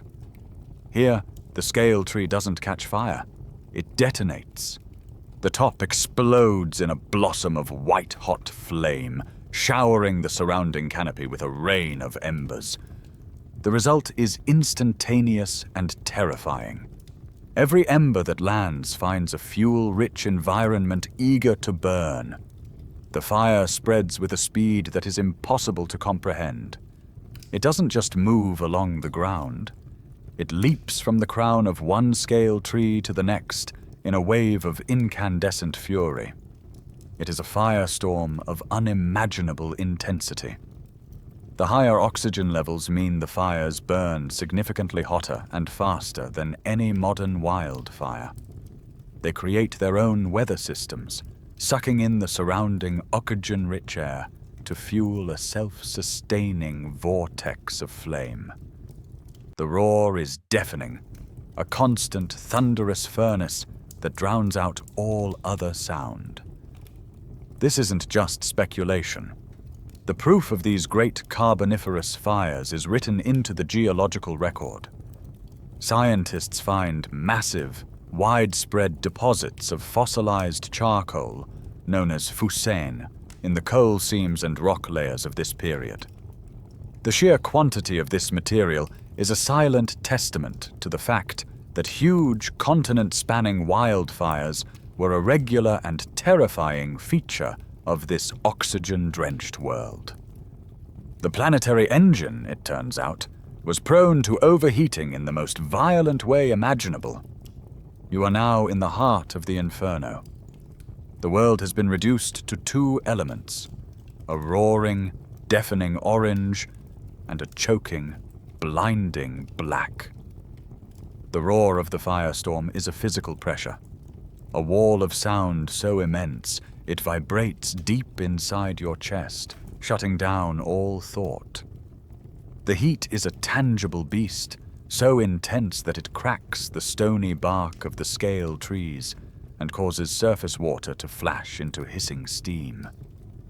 The air, once a source of potent energy, is now a thick, suffocating soup of black smoke and swirling ash that stings your eyes and rasps in your throat.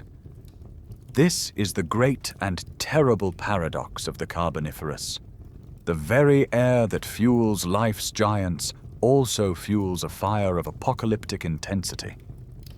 In the midst of this chaos, it is a desperate race for survival, and each creature's unique adaptations now determine its fate. For the masters of the sky, there is a chance of escape. A meganeura, its senses screaming danger, launches itself into the turbulent, superheated air. It is a desperate gamble. It must fly fast enough and high enough to outrun the fire's advance, to find a patch of unburned forest or a large swamp that the fire might, with luck, be forced to go around. Its powerful wings and supercharged metabolism give it a chance, but many are not so lucky, their delicate wings singed by the rising heat, sending them spiraling down into the blaze. For the ground dwellers, it is a different kind of challenge. A colossal Arthropleura, its peaceful foraging interrupted, is now a creature of pure panicked instinct. It cannot outrun the flames. Its only hope is to use its immense size and power to bulldoze its way towards the nearest body of water or to burrow frantically into the deep, wet layers of the peat, hoping the fire will pass over its subterranean shelter. The armored nightmare, Pulmonoscorpius, faces the same choice, scrambling to find a deep crevice in the rocks or a damp, abandoned burrow to wait out the storm of fire. And what of the amphibians, the vertebrates chained to the water? In this moment, their greatest weakness becomes their ultimate salvation. As the firestorm rages at the water's edge, they retreat into the safety of the pools and swamps. Submerged in the dark, cool water, they can survive the passing of the inferno above. This fire is not just a destructive force, it is a powerful and relentless agent of natural selection. It puts immense evolutionary pressure on every living thing. It favors speed and flight. It favors the ability to burrow deep into the earth. And above all, it favors a strong, unbreakable connection to water. Then, as quickly as it arrived, the fire passes. You are left standing in its aftermath. The world is a vast, blackened landscape of smoking stumps and skeletal, charred trees. The air is still thick with haze, and the only sound is the soft, lonely crackle of cooling embers and the hiss of rain beginning to fall, a funereal drizzle on the scorched earth. It seems like the end of the world, but this is not an end. The spores of the lycopods and ferns buried in the soil are resilient. Many have survived. In a few months, a flush of green will return. Life will reclaim the blackened land with astonishing speed. But the world will have been changed. The survivors, the ones who were fast enough, or deep enough, or wet enough, will pass on their traits.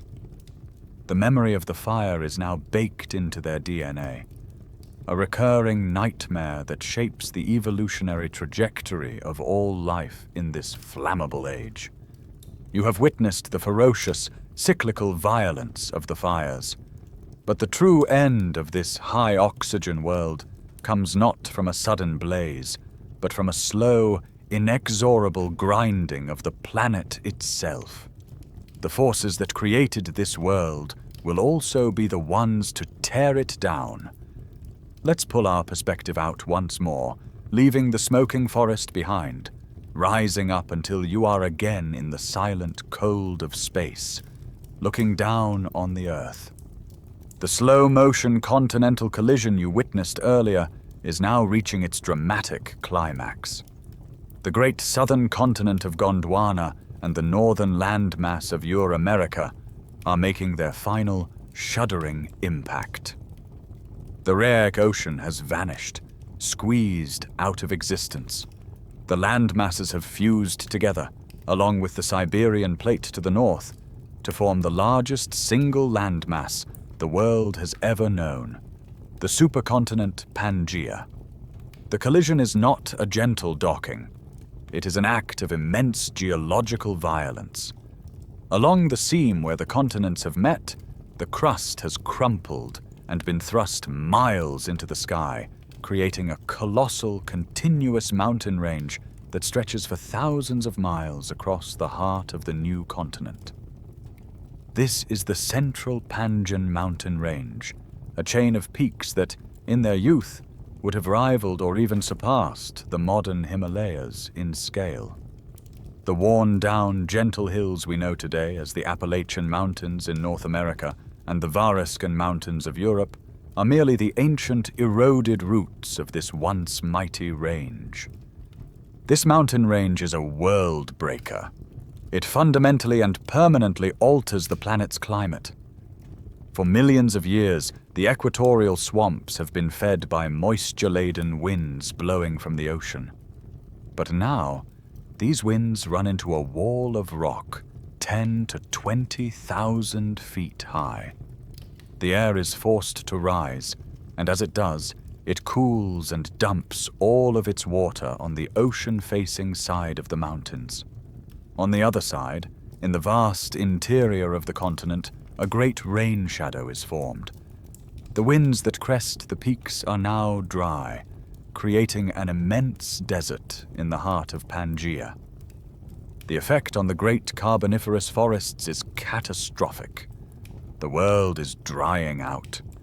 the vast, continuous belt of equatorial swamps that has acted as the planet's green lung for tens of millions of years, begins to break apart.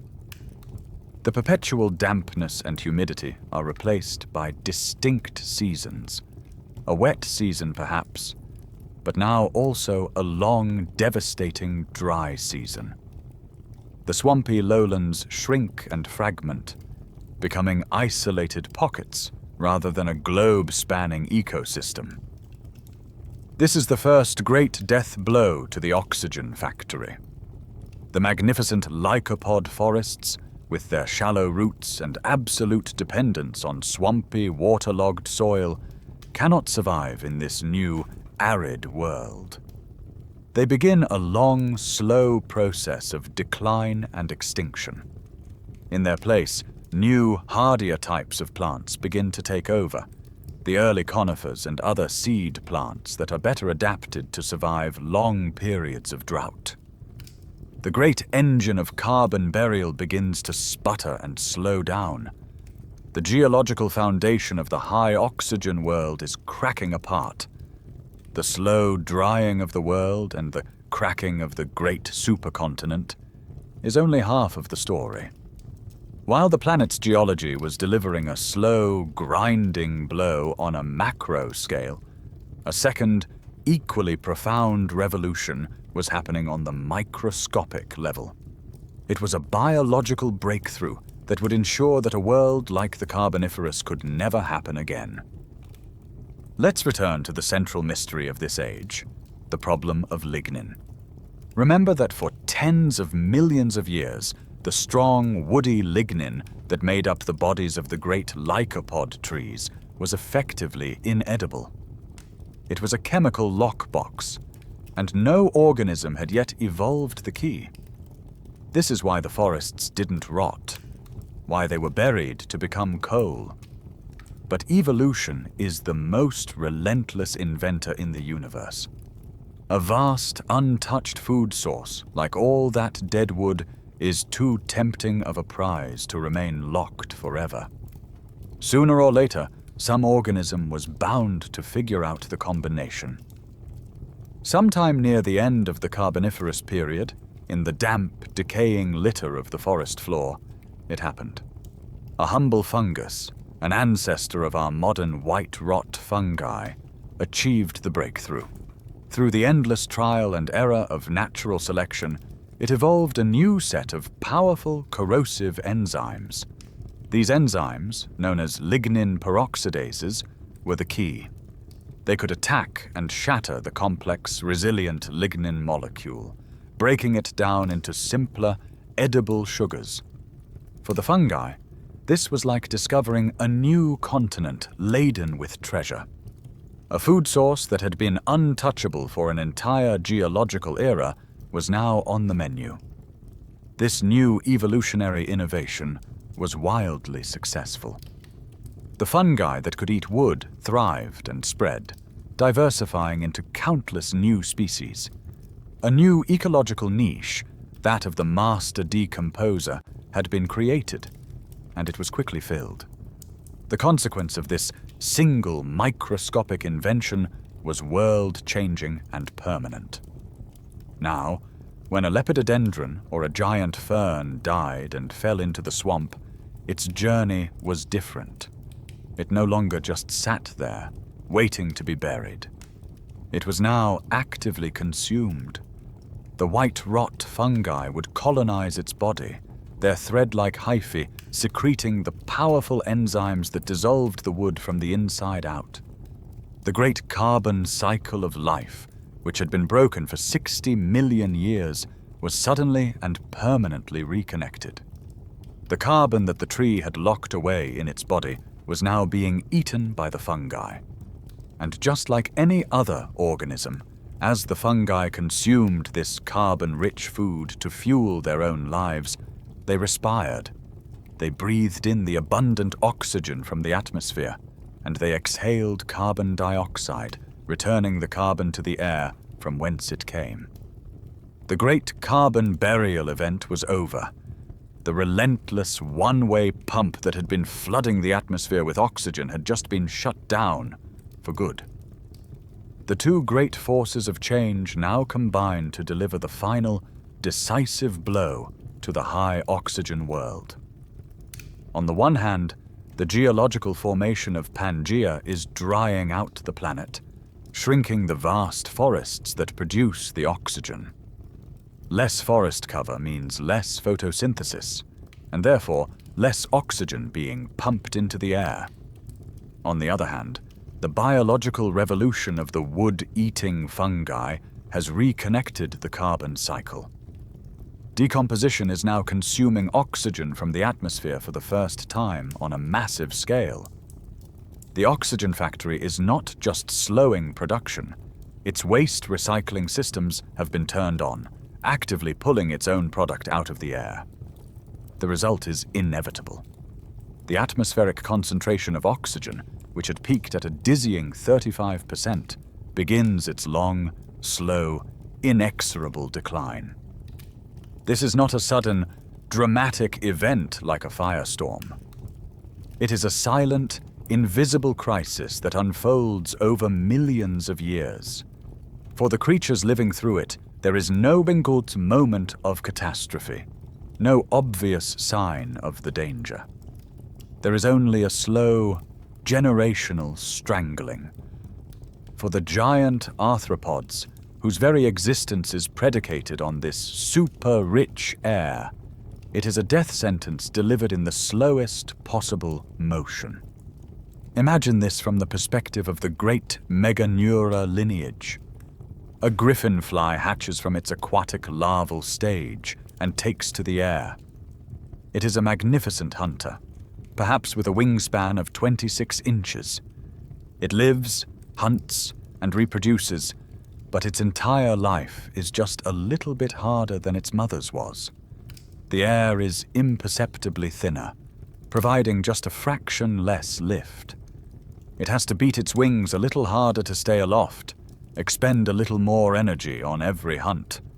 Its prey is also struggling, and perhaps a little smaller and scarcer. When it lays its eggs, the offspring that hatch and survive may only grow to have a wingspan of 25.5 inches. This continues generation after generation. Each new brood of griffinflies emerges into a world that is slightly more challenging, slightly more suffocating. The air that once gave them limitless energy now makes them feel sluggish. The sky that was once their undisputed kingdom now feels like a vast, empty space they must struggle to cross. They are shrinking, not as individuals but as a species, slowly being squeezed by an atmosphere that no longer favors their design. They are caught in an invisible trap. Their entire physiology, their very method of breathing, is a hyper-specialization for a world that no longer exists.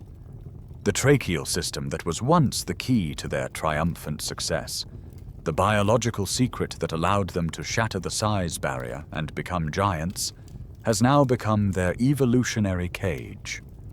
They are locked into a design that can only be truly efficient in the oxygen-rich paradise that is now, breath by silent breath, fading away around them. As the giant arthropods are slowly suffocated by the thinning air, the dominant vertebrates, the amphibians, are facing their own existential crisis. The drying of Pangaea is a disaster for them.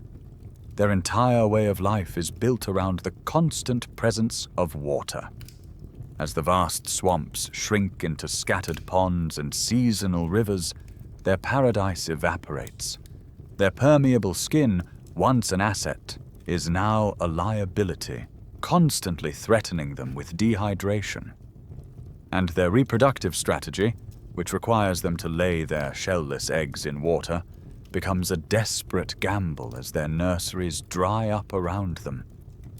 Their sprawling, globe-spanning empire is being broken apart, its inhabitants forced into ever smaller, isolated pockets of wetness, becoming refugees in their own world. But as the old rulers falter, a new breed of creature is poised to capitalize on their demise. Scurrying in the dry undergrowth, at the edges of the dying forests, are the first amniotes, the earliest reptiles.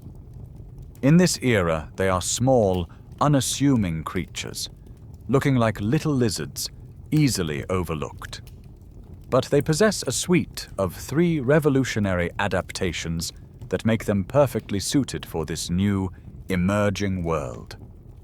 They are the heirs apparent, equipped with a biological technology that will allow them to inherit the Earth. Their first and most important invention is the amniotic egg. This is one of the most significant evolutionary breakthroughs in the history of life. It is, in essence, a private portable pond for an embryo. The developing creature floats in a fluid-filled sac called the amnion. It has a dedicated food supply, the yolk sac. It even has its own waste disposal unit, the allantois, and the entire life support system is wrapped in a tough, leathery, protective shell that prevents it from drying out. For the first time, a vertebrate can lay its eggs on dry land. They have cut the cord to the water. The continents are now theirs to conquer, no longer just a space to visit, but a place to be born. The second innovation is watertight skin. Unlike the moist, permeable skin of an amphibian, these new creatures are covered in a layer of tough, dry scales made of keratin. This scaly armor makes them far less vulnerable to water loss, allowing them to venture deep into the arid continental interiors that would be a death sentence for an amphibian. They carry their moisture within them, their bodies sealed against the drying world. Their third advantage is a revamped respiratory system. While the amphibians relied on simple, bag-like lungs, supplemented by breathing through their skin, these new reptiles have developed far more efficient lungs. Their lungs have more internal folds and chambers, dramatically increasing the surface area available for gas exchange. Crucially, they also develop the ability to use their ribcage muscles to actively pull air in and push it out, a method called thoracic breathing. In the thinning, oxygen-poor air of the late Carboniferous and early Permian, this is a massive advantage. While the insects are struggling to get enough oxygen through their passive tracheal systems, these reptiles can actively and efficiently pump the air, extracting more oxygen from every single breath. They are built for a world where oxygen is no longer a free, abundant resource, but something to be worked for. The world is now passing into a new geological period, the Permian. The great, humid, oxygen-rich chapter of the Carboniferous is over, and the landscape of life has been irrevocably altered. Let's take one last look at the major players on the board and see how their fortunes have changed.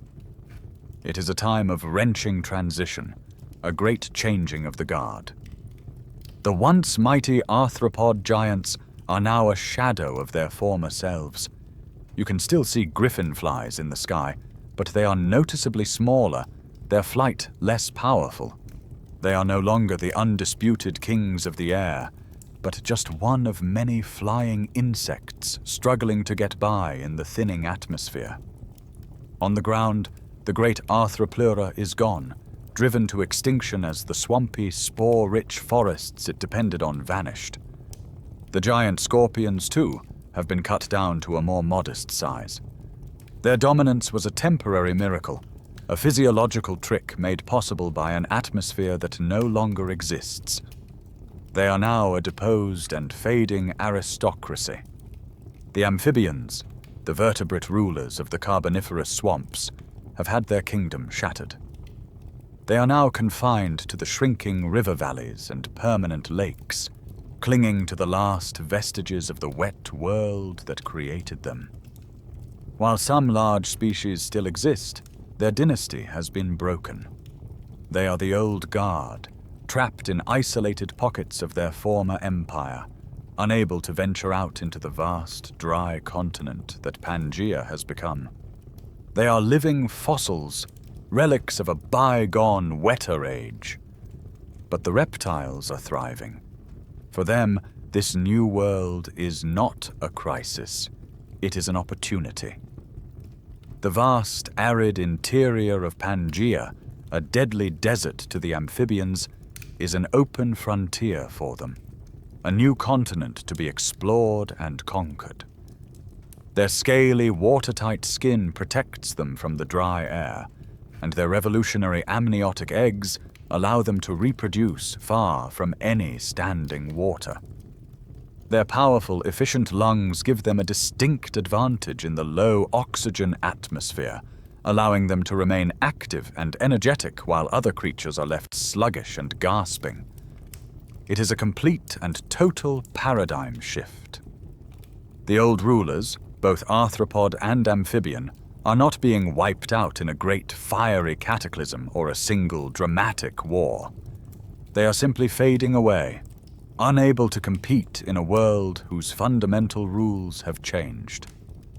Their fall from power is a slow, grinding, multi-million-year transition, driven by the silent, invisible forces of geology, atmospheric chemistry, and biological innovation.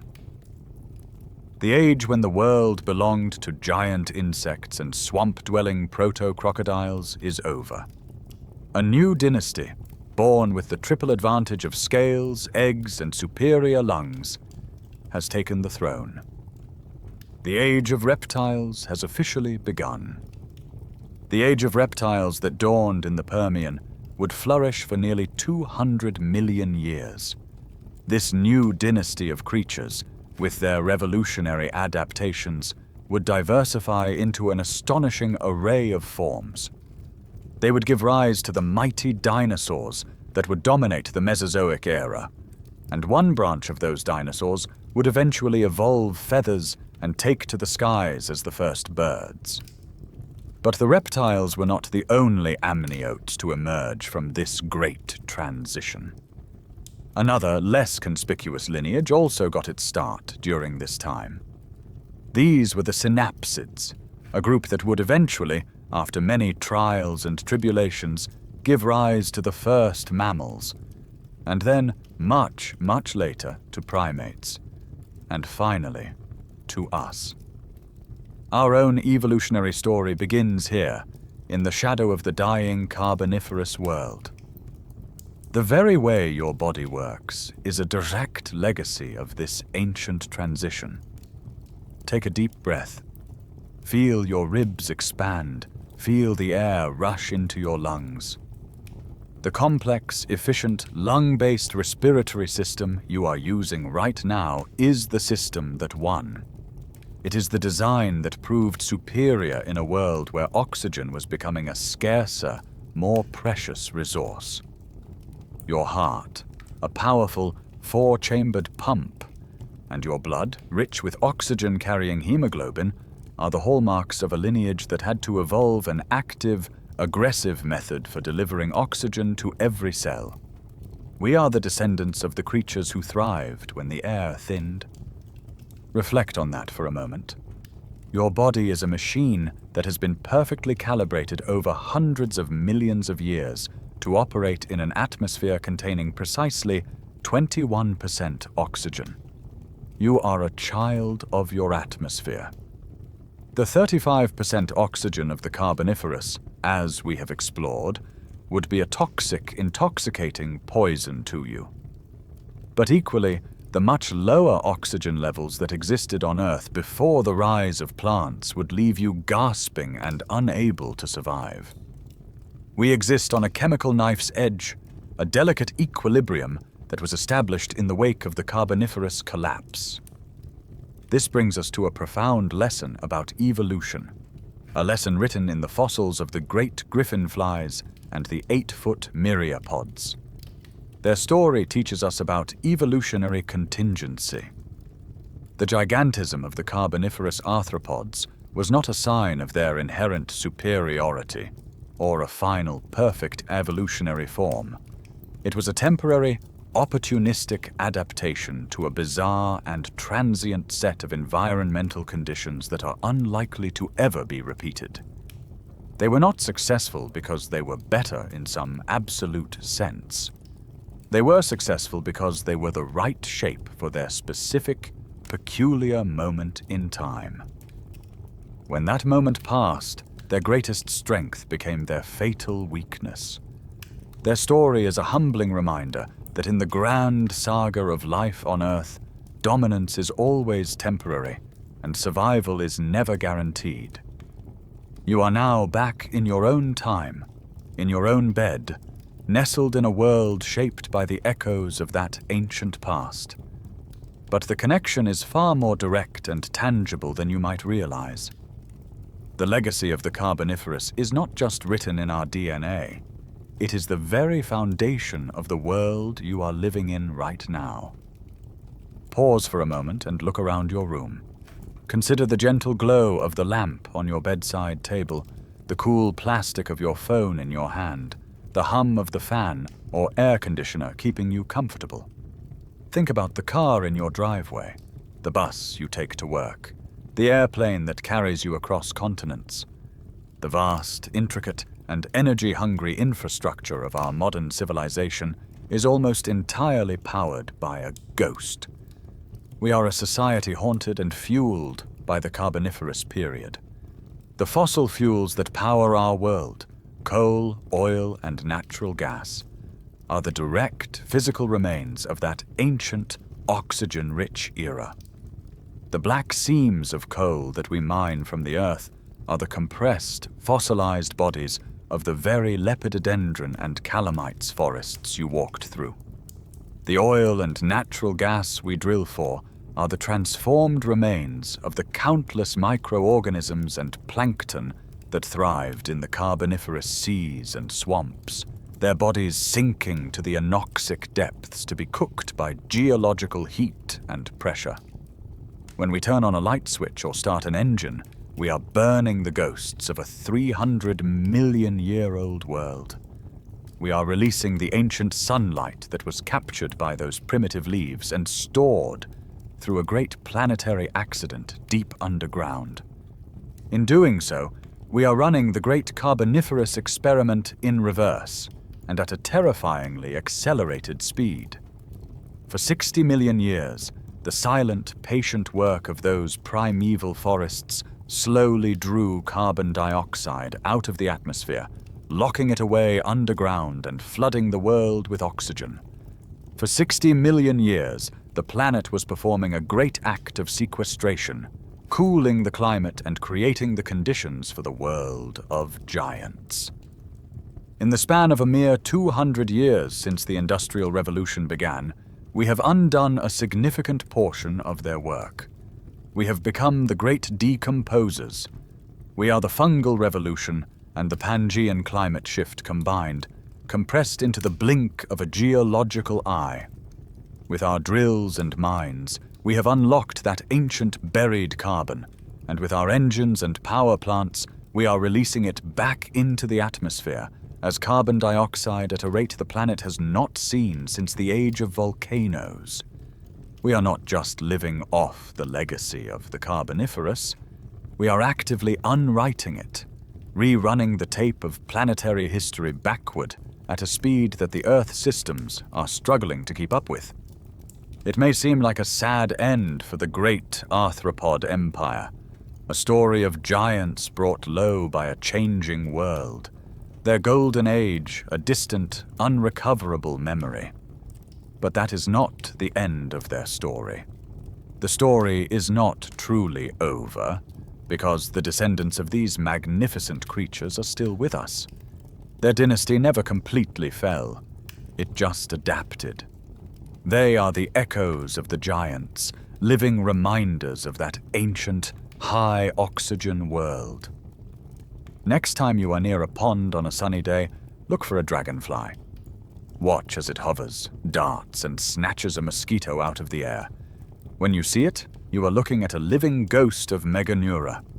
The modern dragonfly is smaller, yes, but it is a miracle of evolutionary design, employing the very same incredible flight mechanics, the same independently beating wings and huge all-seeing compound eyes as its colossal ancestor. It is a perfect hunter, a miniature griffinfly that has successfully navigated 300 million years of planetary change to patrol the air of our modern world. When you are walking in a forest and you overturn a rotting log, you might see a millipede coil itself into a defensive spiral, or a centipede scurry for cover. These humble creatures are the direct living relatives of the mighty Arthropleura. They are a testament to the success of the myriapod body plan. They no longer grow to the size of a car, but they are still essential parts of their ecosystem, the patient decomposers and nimble predators of the leaf litter. They are a quiet, living link to the largest invertebrate that ever walked the land. And in the deserts and forests of the world, scorpions and spiders still hunt in the darkness, employing the same strategies of ambush and venom that their ancient relatives perfected. They are the surviving royalty of a deposed empire. They may have lost their immense size and their status as the planet's dominant predators, but they never lost their tenacity. They carry within them the legacy of creatures like Pulmonoscorpius and the ancient Trigonotarbids. These modern arthropods are a profound testament to the resilience of life. Think of what their ancestors have survived.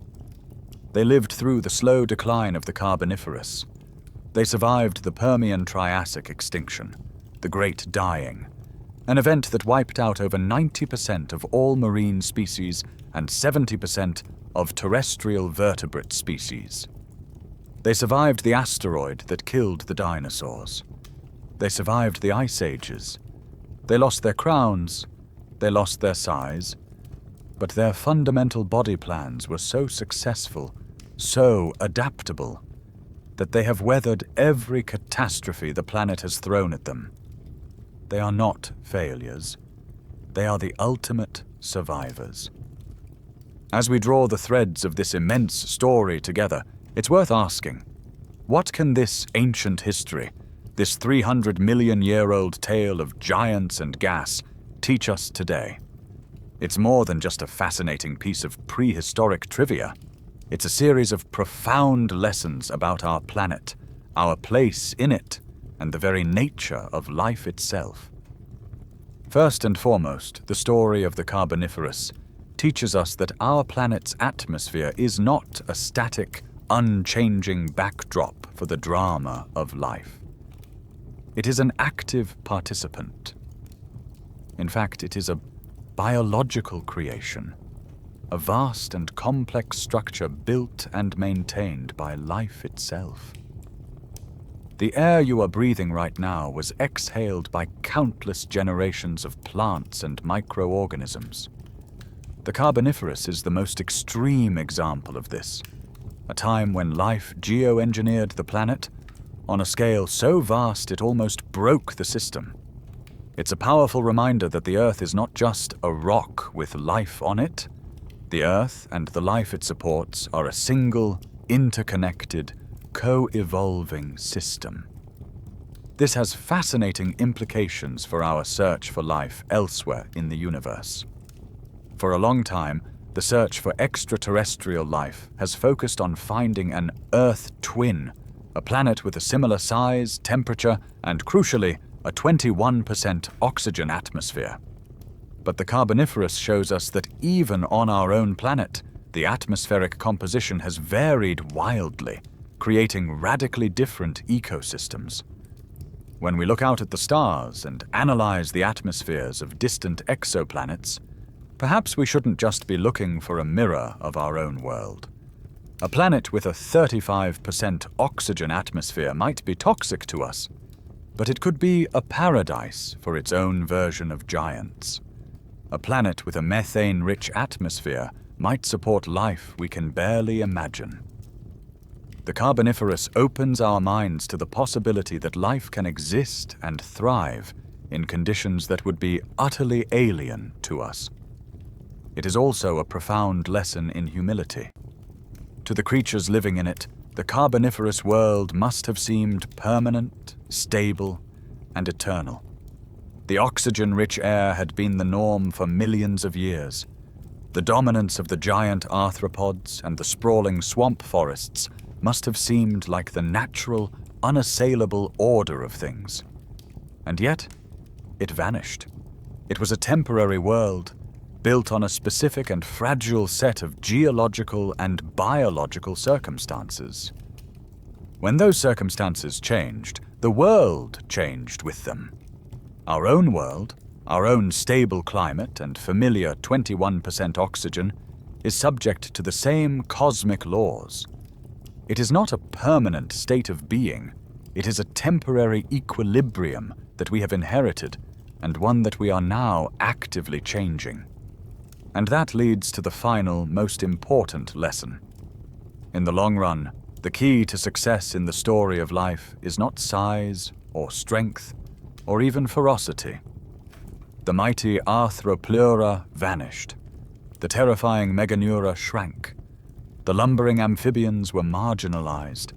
The ultimate victors of this great transition were the small, unassuming reptiles who were simply better equipped to handle change. The true key to long-term survival, the one quality that defines life's incredible 4-billion-year journey, is adaptability. And so your long journey through this lost chapter of Earth's history is coming to a gentle close. The great lessons have been learned, the epic story of the giants, the fires, and the slow, grinding changes has been told. It is time to walk back towards your own world.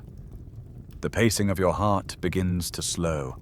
The narrative begins to soften. Let's take one last, quiet walk, not in the Carboniferous at its peak, but in the twilight of that world, as it gives way to the Permian. The air around you feels different now. The thick, potent, oxygen-heavy atmosphere has thinned, becoming more like the air you know.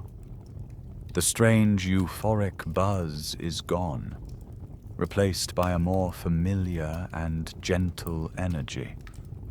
The hazy yellow light of the Carboniferous sun has given way to a clearer, more golden light that filters through a canopy that is itself changing. The world is relaxing into a state you can recognize. As you walk, you see the descendants of the giants, the survivors of the great atmospheric shift. A large dragonfly flits past you, its wingspan still impressive at nearly a foot, but it is no longer the eagle-sized monster that was Meganeura. It is a more modest creature, an echo of its former glory. In the leaf litter, you see a long, armored millipede, a creature that would still startle you if you found it in your garden. But it is a gentle giant now, not a terrifying behemoth. They are the survivors, beautifully adapted to this new, leaner world. The sounds of the forest have faded and changed as well. The deep, intimidating, resonant drone that once filled the sky has been replaced by a softer, higher-pitched buzzing. The scraping, bulldozing sound of the Arthropleura is gone, and the deep, guttural bellows of the great amphibians have quieted, confined to the distant riverbanks. The symphony is softer now, less alien, more familiar. It is slowly becoming the soundscape of a world you know. Even the forest itself is transforming around you. The towering reptilian-skinned lepidodendron and the giant bamboo-like calamites are mostly gone, their fossils already being compressed into coal deep below your feet. In their place, you see the ancestors of our modern world taking root. Hardy, drought-resistant conifers, the earliest pine trees, are beginning to dominate the landscape, their needles creating a new kind of canopy and a new scent on the wind. The world is moving on, leaving the age of oxygen-fueled giants behind as a strange and wonderful dream. The fading image of that primeval coniferous forest dissolves completely, like mist in the morning sun. The soft, golden light of the Permian twilight gives way to the familiar, gentle darkness of your own room. The journey is over. You are back in your own time, resting comfortably and safely in your own bed. The echoes of the giant dragonflies and the 8-foot millipedes fade into the quiet stillness of the night, leaving only the soft hum of a fan or the distant sounds of your own world. Now, just for a moment, bring your awareness to the simple, quiet, and automatic sensation of your own breathing. Feel the gentle rise of your chest as you inhale, and the slow, easy release as you exhale. The air that fills your lungs is calm and familiar. It is 21% oxygen. This is your native air. It is the precise atmospheric mixture that your distant mammalian ancestors adapted to, the air that fueled the rise of the primates, the air that shaped the evolution of your own body. Your lungs, your heart, and your blood are all perfectly, exquisitely tuned to this specific, life-giving gas. You breathe it without thought, but it is the most essential ingredient to your existence. This calm, steady air you are breathing is a gift, a 300 million-year-old legacy. Its composition is the direct result of the epic story you have just traveled through. It is the balanced remainder of that ancient boom when the great forests flooded the world with a dangerous surplus, and the subsequent bust when geology and biology conspired to bring the levels back down. The steady, peaceful equilibrium we now enjoy was born from that ancient, violent imbalance. And as you breathe, think of the immense, unbroken chain of life that connects you to that time. Think of the tiny, shrew-like mammals hiding from the dinosaurs, and before them, the early reptiles who inherited the world from the faltering giants, and before them, the sluggish amphibians who first crawled from the Carboniferous swamps. Their long, perilous story of survival is your story. Their breath is your breath. And now, there is nothing left to do but rest in that knowledge, feeling the soft, heavy comfort of your bed. Let the grand, epic tale of ancient worlds dissolve into the simple, peaceful rhythm of your own breathing. With every gentle inhale, you draw in the calm and quiet of the present moment.